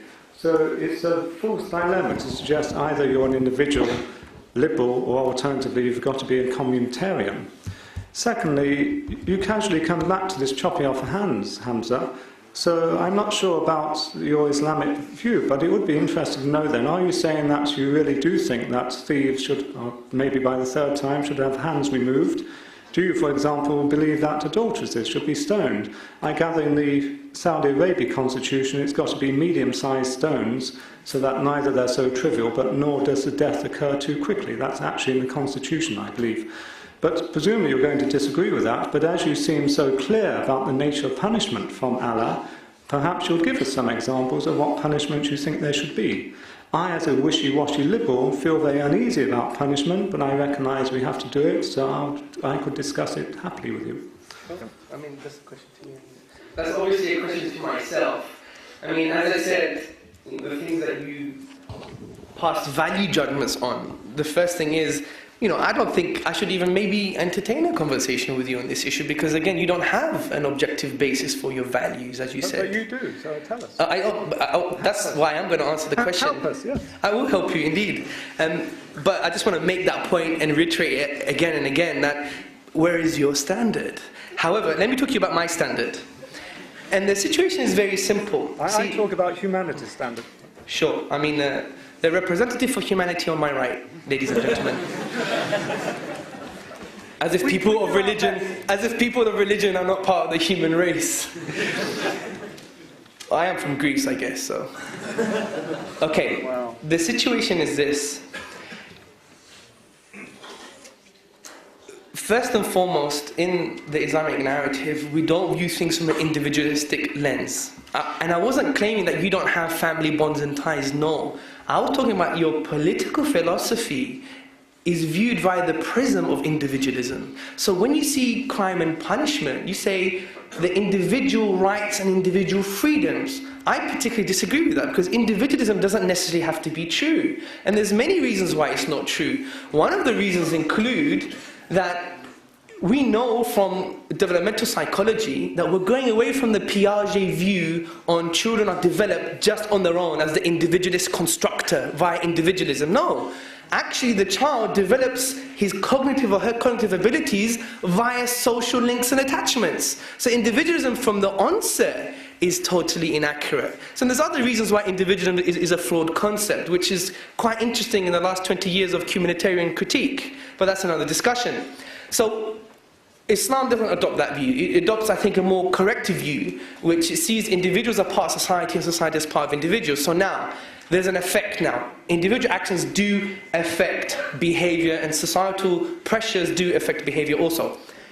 The point is, what you shouldn't do though is just make Islamic law a comprehensive legal system and just sex it up. Yeah, I think it's awful. You just make it you make a caricature of it. Just imagine this, there's Tesco's down the road. There's a sister with a hijab and the cloak, the jilbab. And there's a brother with a very long beard, and he has a sword down his jacket. There's a poor guy who's just stolen a cookie because he's hungry. He runs out of Tesco's. The sister trips him over. The man with the beard pulls out the sword and says, Allahu Akbar! And cuts the hand. This is a caricature of a comprehensive legal system. I mean, you've jumped into the narrative of Sky News and Fox News, and as a philosopher, I thought you wouldn't do that. However, you did. Let me just finish my point, and you can come back to me. Honestly, I will give you the time. Because if you go to my Greek village, ask for the time, they go, so we have plenty of time. So what happens, so what I'm trying to say is, it's not a caricature. So what we say is, Islam decides to say we're not going to have a principled distance of the conception of the good life. Liberalism says you shouldn't really teach people what a good life is. Don't have that conception. No, but Islam says no, there are certain things which are objectively good and we must propagate them in society. So cohesive values such as justice, mercy, compassion, things that Peter Cave thinks he has a monopoly on, like humanism is all about compassion and justice and mercy. So we propagate these cohesive values. Not only do we propagate them, but we politicize them, and everyone knows about them. You hear them on media, TV, teaching, etc. And on top of that, you have a very strong justice system. Whereas we don't believe as Muslims beyond reasonable doubt, because doubt is in that sentence. We say it has to be almost as if it's virtually impossible. And there's, for example, for cutting the hand of the thief, where he had to steal out of greed, not because he was hungry, because it's the duty of the state to provide these things for every individual. Unlike you see in liberal Britain, we have 90,000 homeless people, whereas in the Islamic governance, what it does, it says, you're homeless, have a house. You're homeless, have some money. And it's taken from the Bait al-Mal, which is the state bank. But that's another discussion. So my point is then you have 19 conditions, for example, according to some classical scholars, on when you can cut the hand of a thief, after having all these stringent criteria. So when you see it, you say, wow, it seems to me that it's a suitably harsh punishment that acts as a deterrent. And I think that's a very unique way of crime and punishment, something that we haven't seen in any society before. And when you go and look into the justice system in history, you had, if you read the works of Amnon Cohen, he looked at 1,000 sigil records of Jewish records living under Islamic governance. They had the freedom to choose the rabbinical courts, Christian courts, or Islamic courts. But most of the time, they chose the Qadi, which is the Islamic judge, because they knew justice lived under Islamic values. So when you see it as a comprehensive model, and we could discuss this forever, but when you see it as a comprehensive model, you actually see now, you know what? It's not that caricature anymore. I may disagree with it, but it does seem workable. That's why Clive Hollin, a very famous criminologist, he actually said, we have to start looking at the facilitating factors for crime, rather than keep on doing the liberal view, which is have another law, and another law.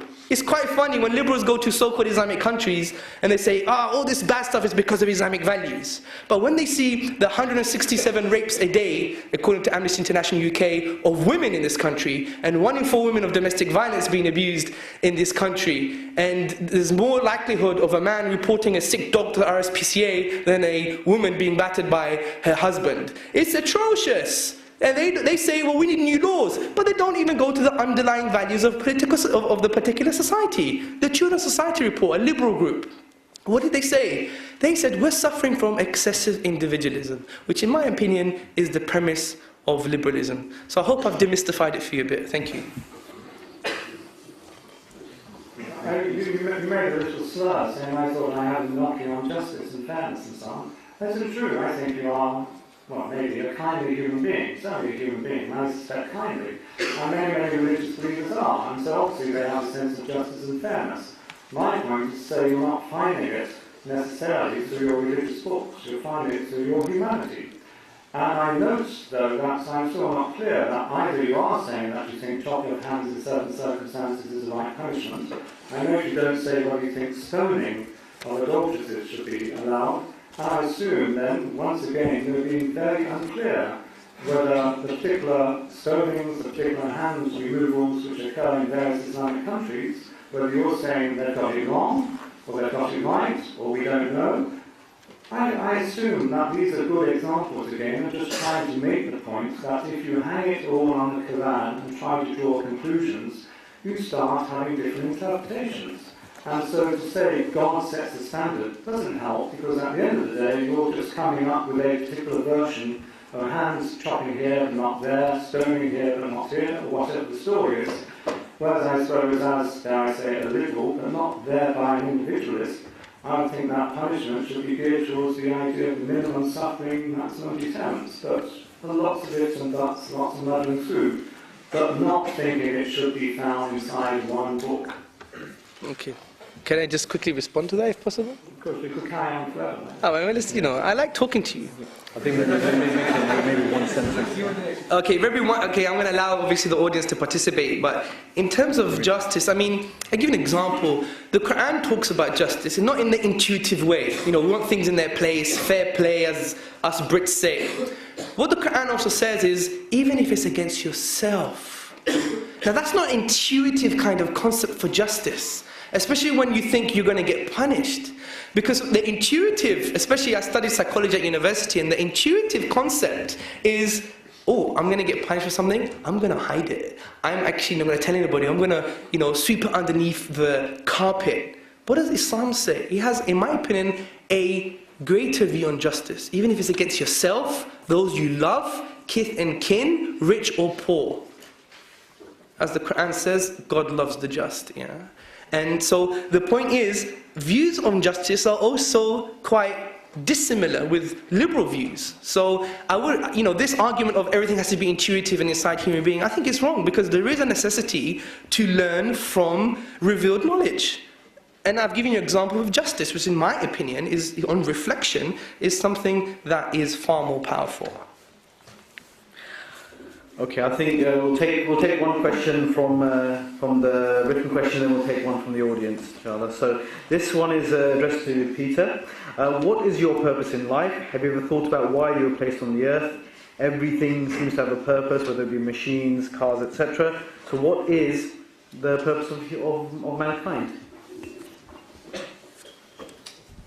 I see we have so many microphones now. Wow, it's as if I'm at the United Nations, which might be a better place to be. I'm just amazed. Why ever think everything must have a purpose?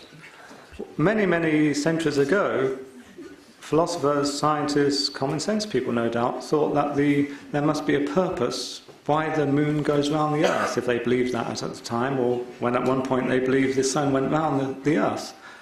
But now we don't think in terms of purposes there. We don't think the moon has a purpose or the sun has a purpose.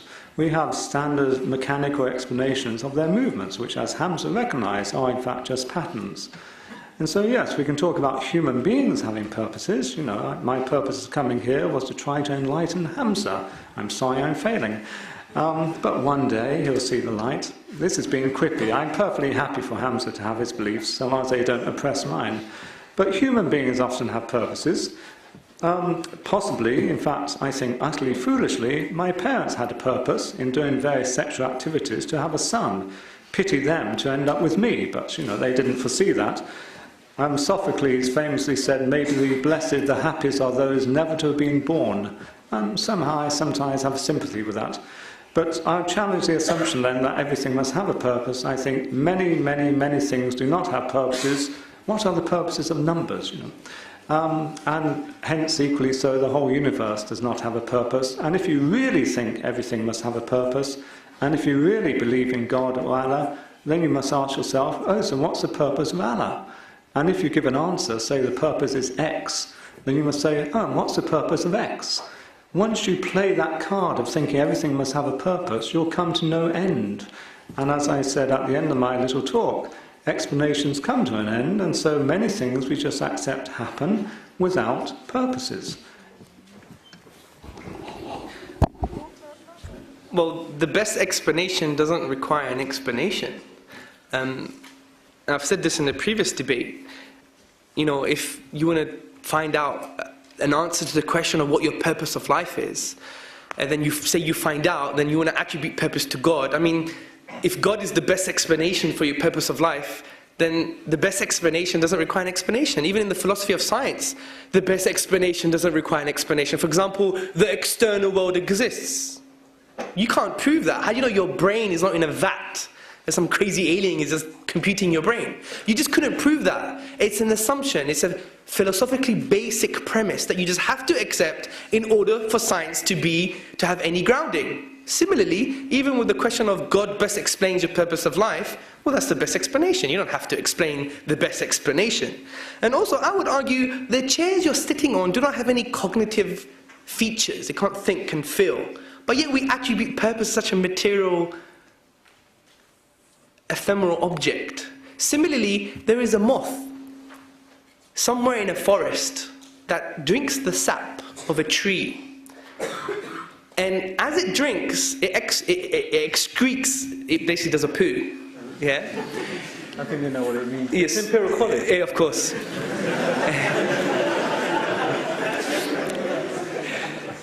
So, but funny enough, there's another moth underneath that moth that drinks its poo.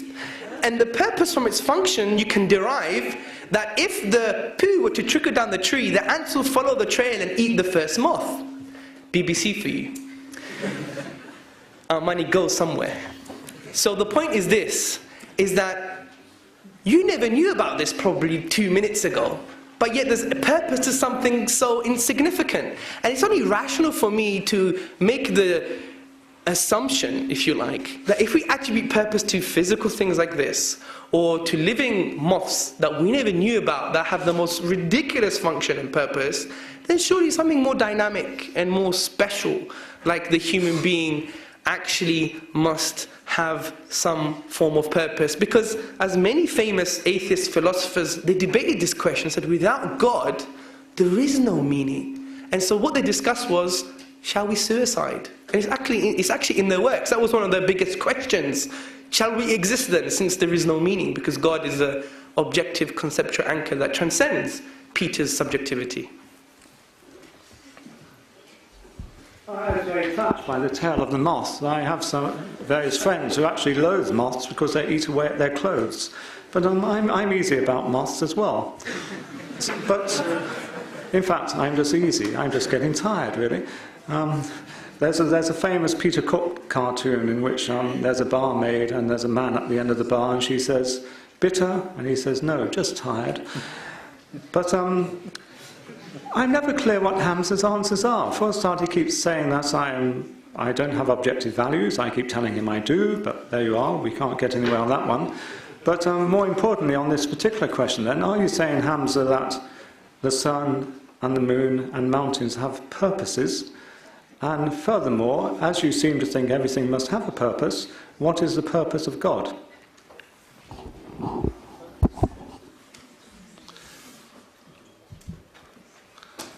I'm not going to answer that question because God, by definition, is something that is transcendental, and for me to jump into the mind of God is the fallacy that some of the Greek philosophers did, and they got them in a big in a big. No, I don't actually. What I frankly do is use my ration to justify that the Quran can only be explained by a transcendental cognitive source, and hence what it says must be true. And I discussed the logic of submission, which you never counted in any shape or form, and you misconstrued my argument of the miracle of the Quran, saying it's just because of its uniqueness. No, I was saying when we go to the productive capacity of the nature of the Quran, which is the Arabic language, and we exhaust all possibilities, This has been done by some Jewish scholars on computers. We cannot create the literary form of the Quran. So we need a supernatural explanation. These are evidences for transcendence. You never dealt with this argument and many of the other arguments, and you swiftly say that I have objective morals, but that's just a statement. If you do have objective morals, which I believe you do, it's only because God exists. Because there is no other transcendent conceptual anchor that goes beyond human subjectivity. And it was an ontological question, not an epistemological, which is, how do I get to know morals, or what are morals? But the very fact that you believe killing an old woman for no reason is 100% morally wrong is because God exists. And I could give you the following logical format for you to understand a bit better, since you're a philosopher. 1, if God does not exist, objective morals do not exist. 2, I don't accept that premise. Okay, well, you don't accept that objective morality exists? No, I don't accept your premise. Namely, if God does not exist, then objective morality doesn't exist. Well, we could easily discuss that premise. Okay. But I believe you have failed to show me how it does in absence of God, because I gave you 2 other options, which if there's another option, please let me know, which was evolution and social pressure. Evolution were just accidental byproducts of a long evolutionary process. Our morals are ephemeral, they're illusory, because they're based upon something that's ever-changing, such as our biology. Secondly, social pressure, we discussed that as well. If you take social pressure as a basis for objective morality, then the implications are that it was okay to kill 6 million Jews because there was a consensus at the time for that to happen. I am asking you, where is the objective anchor for you to peg your morality, to say that it is true? Saying it just is not an explanation, because then I could be here and my good argument could be religion is better for your life because it just is, and that's not an argument, it's counter-discourse. Do you see my point? Well, I made the same point. You end up, in effect, using that format of just saying that God just is. It doesn't help at all to say, oh, well, you need an anchor for morality. The anchor is God. Because then I can ask, well, what's the anchor for God? And you'll just say, well, God's his own anchor. Words to that effect, no doubt. And I'll make the same point about morality. Morality is its own anchor. Just as I, as an atheist, and confident there is no God, I acknowledge there are mathematical truths. I don't have to say, oh, well, there needs to be an anchor for mathematical truths, God. Just I acknowledge that there are truths about how many people there are in this room. I don't have to say, oh, well, there must be an anchor for that, namely God. Similarly, I put morality on the same level. There are some moral truths. We are aware of them. We become aware of them through evolutionary processes, just as we've become aware through evolutionary processes how to understand, the operation of alcohol on brains, for example, or how water is made up of H2O.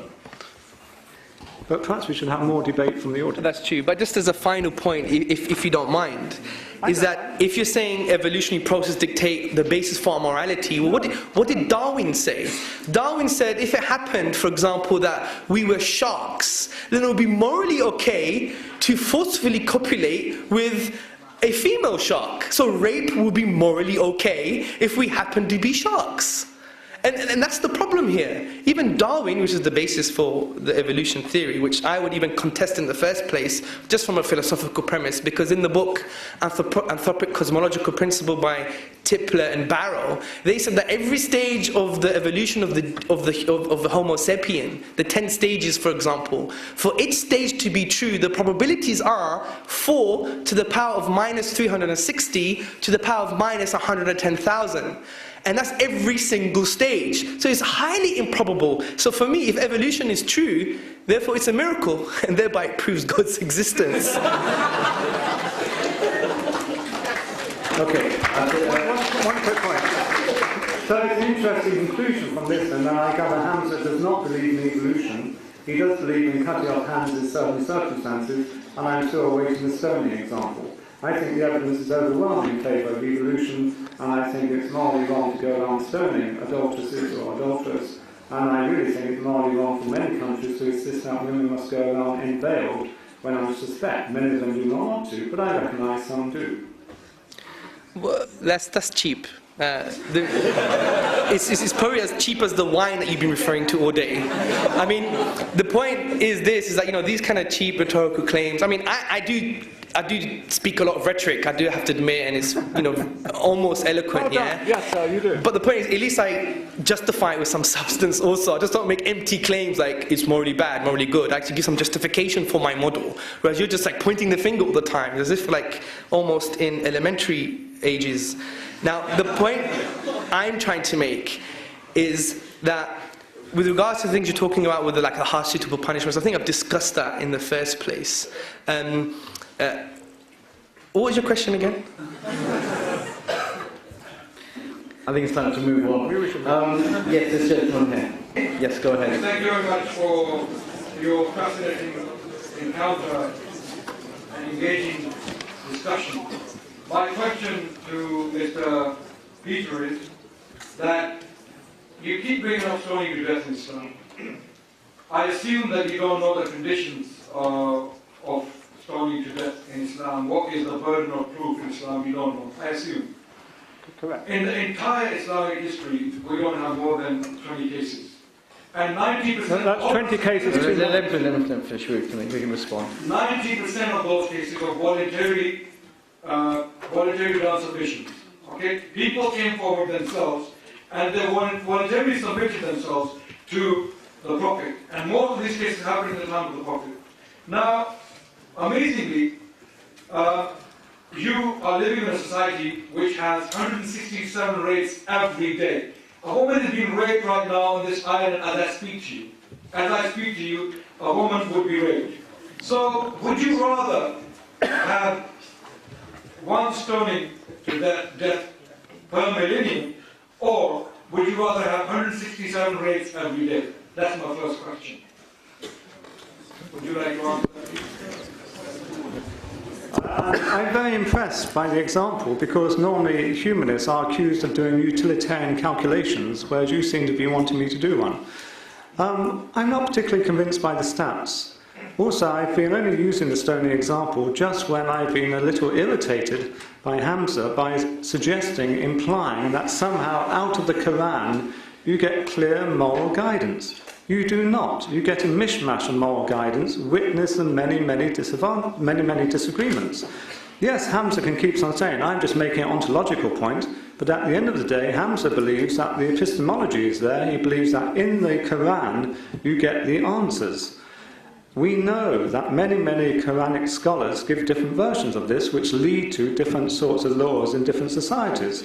I think stoning of adulteresses, even if it's just 20 or 2, is morally wrong, full stop, especially when it's contrived to be a very painful death, if we're following the example of Saudi Arabia. But I'm not saying, obviously I'm not saying 167 rapes are justified. I would be very eager to stress better education, better laws and so on in order to avoid those rapes. But I don't think one wrong is made right by trying to overcome another wrong. Okay, this is where I have to take my gloves off if I haven't already. Basically, this is the problem with the liberal view. It's like almost a nightmare. You're arguing in a circle continuously. The reason I'm saying this is because, you know, the liberal view is, oh, you know, things like rape have nothing to do with society or individuals, and you know, saying that to a rapist, for example. Rape has something to do with individuals. Okay, it does. Okay, well, it's bizarre to say it hasn't. Well, thank you. You're arguing my point. Let me just argue it for you too. I do think it has to do with. Yeah, but let me make my point then. Well, maybe it's wine, as you say all the time. Now, the point I'm trying to make is this. Obviously, there's a phenomenon. There's a social phenomenon of 167 rapes. Say there's even 10 rapes a day, or 1 rape a day. It's still too many. Or even if it's to do with other things. If we look at even feminist literature, and we read the likes of feminist philosophers like Diane E. Russell, she developed an amazing academic paper on the causal model between pornography, as an example, which is allowed in liberal states, and rape. For example, some amazing statistics, like 35% of all college students, would rape if they could get away with it.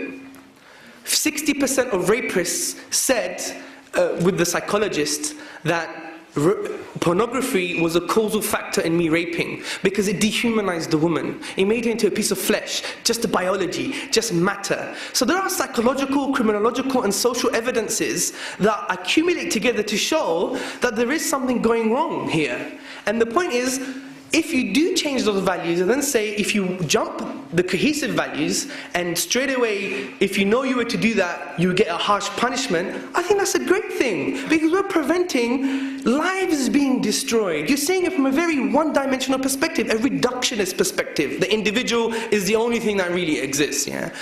I mean, this like goes slap in the face of most social psychologists, criminologists, etc., that are asking even Western societies to change their type of outlook and behavior. For example, the Children's Society report, they had conclusions and they said, we need to start telling politicians, instead of talking about justice, rights, freedom, all these kind of words, start using words such as love, compassion, politicize these concepts, so we really do love each other and have compassion, not only on the individualistic level, but on the social and political level. And I think, in my opinion, even from a rational perspective, that the Quranic model or the Sharia, the Islamic law, is an amazing thing if you see it in its true light, which we hopefully just outlined and discussed. Now, you said to me that I do believe in epistemology, that the Quran does give you morality, but you said there's so many differences of opinion and conflicting answers from this morality. Well, I'm not going to agree with that, but say I did agree with that. Even in secular law, even in your outlook, there's problems. For example, the Dutch Constitution, Article 97,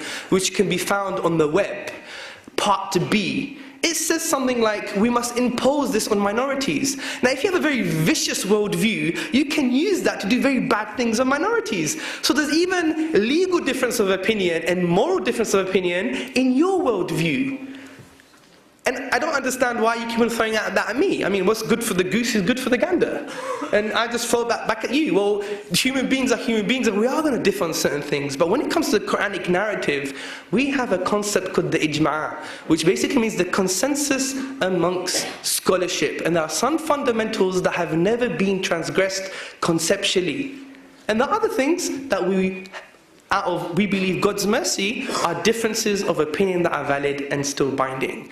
And I don't see that as a problem, especially when you have things like the Dutch Constitution, which was one of the first secular and liberal states, having problems with Article 97, Part B. So I think your argument is just another, boxer falling down and trying to give a jab, Thank you, Hamza.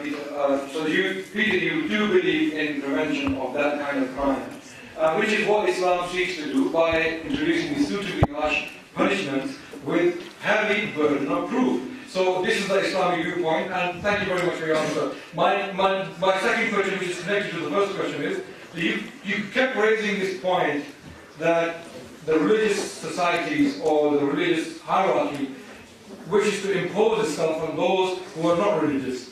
But that objection doesn't go against Islam, because if you read the Islamic history, as Hamza gave one of the examples from the Ottoman Empire, 16th century Ottoman Jerusalem, and he studied the records, Jerusalem court records, and from 1536 to 1600, within these 17 years, we had 1,000 Jewish cases filed in the Islamic court. While they had their own best deal to go to, they chose the Islamic court. We have examples like that from Islamic Spain. We have examples like from the time of Sahaba, from early Caliphate of Islam. So this objection can go against the Catholic hierarchy or the Protestant hierarchy of the 16th, 17th century of England, but it doesn't work against Islam. Do you have something to say about this, please? Yes. Oh, you want me to say more? I really don't know where to begin. But I shall begin, and I shall end quite swiftly. I think you are manifesting, are you not, that maybe, it might be very plausible, you have a very, very liberal reading of Islam. And that's fine. I strongly approve of that. I'd love to. And I have some Islamic friends, Muslim friends, who indeed are very liberal Muslims. But many, many other people today, as you must surely know, in many countries, have very conservative, rather stringent, rather harsh readings of Islam. It's fair enough for you to say, oh, well, they're not genuine Islamic states. But if one does wander around Iran, or if you do go around Saudi Arabia, you better not go unveiled if you're female. Nasty things will happen to you. That sort of Islamic State, I assume, then you disagree with. But I assume they claim to draw their morality, their understanding of the law from the Quran. I think they do claim that. But yes, there are many different versions, therefore, and that comes back to my point, to Hamza. Yes, secularists disagree about these things, but at least we don't hold up a book and say, the truth is in here, it's just a matter of interpreting it. We recognise we've got to learn to live with each other, we've got to show compassion, understanding, love. These are the things which we'd stress as much as Hamza stresses, and we muddle through. The mistake is to think that we're not muddling through, to think somehow there's a definitive answer to be found inside one particular text which happened to be written many years ago, maybe in some unique way, but it can't be that unique given it was written, I gather, in Arabic.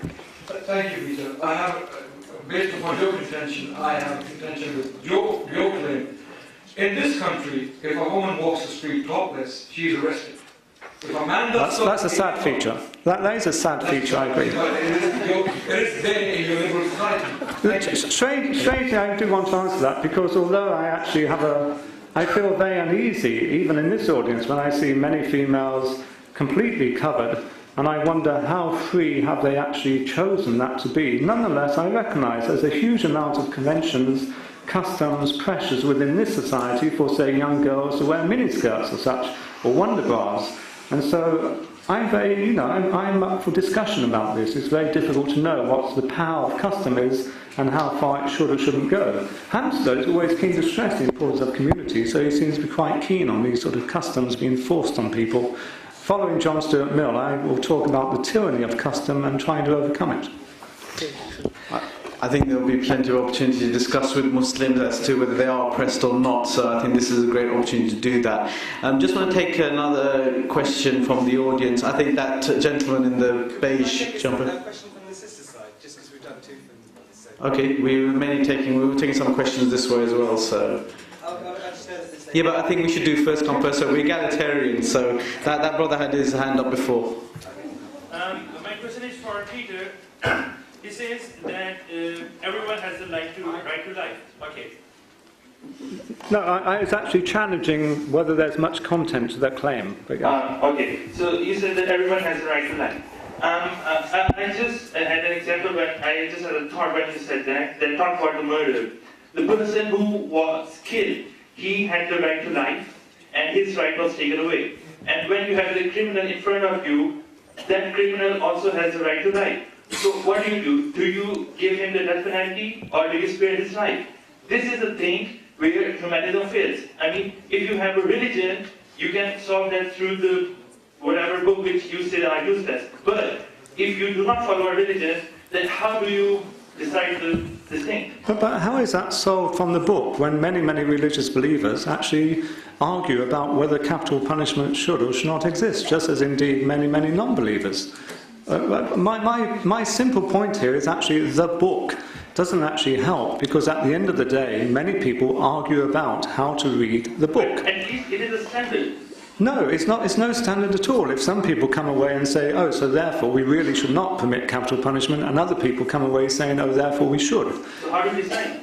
Sorry? How do you decide if how people say... We negotiate, we muddle through, but we don't pretend the answer's in the book. And as you know, many of us would tend to think, well, overall, maybe compassion points towards not having the capital punishment. But I'm not suggesting there's easy answers here. My point is to say you also do not have easy answers by suddenly announcing, as Hamza keeps announcing, oh, God is the standard. It doesn't help at all, because you have similar sorts of arguments. At the end of the day, you need to rely on your humanity, feeling of compassion, maybe the effects on society, maybe the effects with regard to deterrence, and so on. I mean, just to put a different slant to this question, from a humanist, secularist, atheist, non-religious perspective, they would never argue that the mind should never be the source of law. They would never argue against that our minds and the result of our thinking should never be the source of law, without any justification. Well, I'm arguing here that God should be the source of law. If you can't justify your source, Why do you expect me to justify mine? But what I've done today is actually justify my source. And I think it's quite saddening to see that you keep on pointing the finger at me and saying, just this book, when I have actually given you a whole argument for why I believe this book. You have greater reasons to believe that it comes from a transcendental cognitive power. And you didn't deal with these arguments. So I have a basis for my source of law.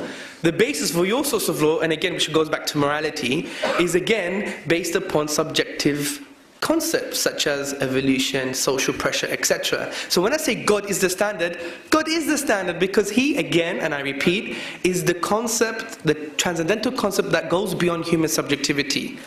You do have a standard, but your standard is subjective, and that's what I'm saying. Because it's evolution, it changes, social pressure, it changes, therefore it's subjective. Do you understand that point? I have a whole feeling we're going to be boring the audience as we keep going round and round the same loop. Just to repeat my bits, and then you'll repeat your bits, and I'll repeat my bits, and then eventually we're turned into pumpkins, or Cinderella will come along. That's a very subjective viewpoint. Nothing is actually helped by keeping on announcing God is the standard. Because you don't know anything about God unless you start saying it's all inside the Quran. And then we come to your argument saying, oh well, the Quran is so specially written or structured or something novel in Arabic such that it must have been caused by some transcendent being. I don't accept that at all. For a start, I very much doubt if it really is some specially structured work. But even if it is, that's the way the world has come about. That wasn't my argument. You're just building another argument here. Well, which feature of the Quran? You said something about it used Arabic language in a way which no one else has used. Well, if you don't know, why don't you ask me the question? Because you keep referring to this, and it's baffling what you mean. Well, ask me, Hamza, what did you mean? It clearly was written in the Arabic language. I assume, yep. I say it's going. So clearly it's not something which could not be expressed in the Arabic language. And so presumably some human beings wrote it down, and so that's manifested the fact that some natural human beings managed to express it in the Arabic language. There's no further need to say, oh, there's some transcendent power behind it. It doesn't help. But that's not the argument. Do you want to give the argument again? Not really, but feel free to. I mean, in fairness, sorry, can I take that? Fairness? Can you see it on YouTube after? I don't know. I mean, in fairness, if I didn't understand a particular argument of yours, I would have said, Peter, what do you mean by that? I want to inquire about the truth of your claims. So some of the claims you're testing. What you've done to mine is you've misconstrued them. I'm not saying deliberately, but you have misconstrued them. And I've said that you have, then you're saying, well, my assumption and my assumption. But it's just assumption. The best thing to do is say, Hamza, what is it about the Quran that makes it a miracle? Let me say then, Hamza, give me one sentence at a time so I can check, I can understand each sentence. Without too many ands or buts in. Okay, that's interesting, because and is a conjunctive particle that links concepts together. If I don't use an and, then I won't have a conversation. Well, it could be an eternally long question, couldn't it? And it. I mean, do we have time? No, definitely not. We don't have time, but we don't have time. Well, on that profound note, I'm sorry I couldn't take all the questions. The speakers will be here, so you can come up to them individually afterwards and speak to them about your particular questions. We are running short of time, and I think it's good that we got to at least a good point when it came to the discussions available. I'd like to thank today's participants, Peter Cave and Hamza Tzortzis, and I hope there will be another debate coming to you soon. So thank you very much. Assalamu alaikum wa rahmatullahi wa barakatuh.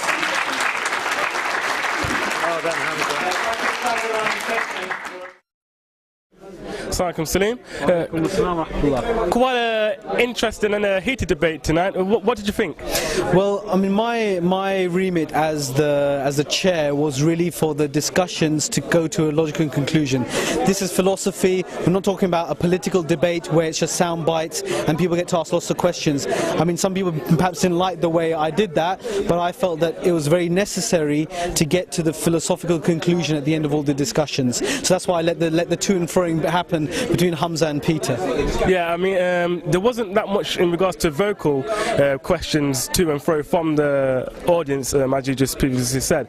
So did you think, in regards to the audience, that they've taken any benefit or that they've understood what both of the speakers were trying to say?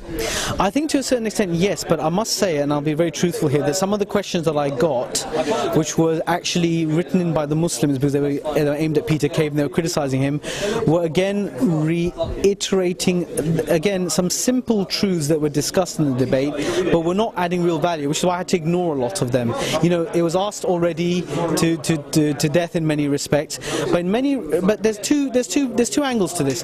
One is that Muslims need to see that there is an intellectual discussion. So whether all of them understand that or not is not necessarily the case. However, if some people understood it and are able to carry that, then that's the job done.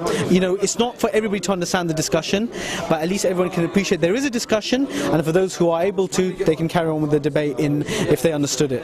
Quite a few non-Muslims were there present. Did you have any feedback from them, or did you know what they thought about the talk? Well, it was interesting because there was a humanist who I spoke to afterwards, and again he came from a different tack to Peter, and his we had an interesting discussion afterwards where he said, well, what is truth? And we went into discussion as well, it doesn't really matter what is truth as long as I know that the coat you're wearing is black, and if I say Palom, as his name is, if you pass me that black coat, then you know what I'm talking about and I know what I'm talking about. That's all that matters. So then he got a little bit stumped on that, but as long as we get people to realise that, look, there is a truth, and that truth is with Islam, and that's what we need to do as Muslims. That's our responsibility. Hello Peter, and thank you for the debate today. How did you feel it went? Well, I feel I offended some women apparently for speaking for all Muslim women. Well, I'm sure when you hear the tape, I just said maybe some women have been oppressed in wearing the veil. But overall, I feel I burble away, and I should have made a few more jokes, but at the end of the day, the serious point I'm making, the very serious point I'm making, is things are pretty bad if you have to rely on some ancient text for how you ought to live. You ought to rely on your humanity, your fellow feeling, your concern for reason and fairness, and it depresses me a lot that so many people in the audience seem to say, oh, well, it says so in the Quran that we should do this or that, and that worries me. To say that morality is grounded in God, that doesn't help if at the end of the day God is incomprehensible. There was a bit of a bout in regards to verbal words. Did you feel that any of your beliefs were challenged at all? Verbal words as opposed to non-verbal words? My beliefs are always challenged, I think, because as a humanist and an atheist and a rationalist, I like debate, I like argument and discussion. That's, once again, is why I feel it's very, very sad that somehow some people say, oh no, you must always come back to the Quran or the Bible or maybe some other text. They're just texts, they have some interesting comments in, no doubt, but they're written by men, normally men rather than women, because I think Islam still tends to think man is superior to woman in some respects, but at the end of the day I'm happy to debate and I enjoy it. Any benefits that you take in regards to today's debate?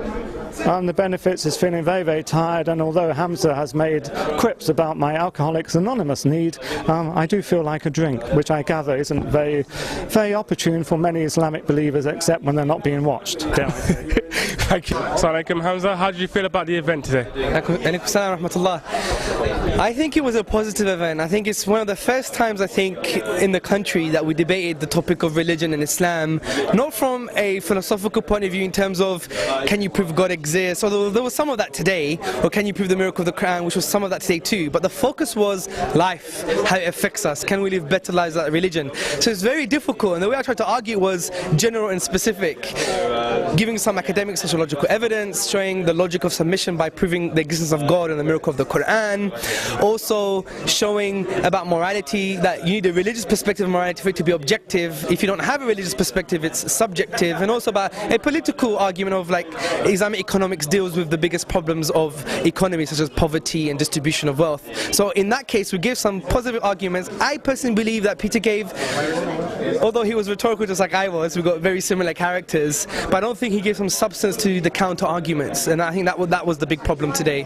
It's kind of a battle of bouts there in regards to little witty remarks. I mean, do you think that your points were, clear enough, and do you think that people reciprocated them well?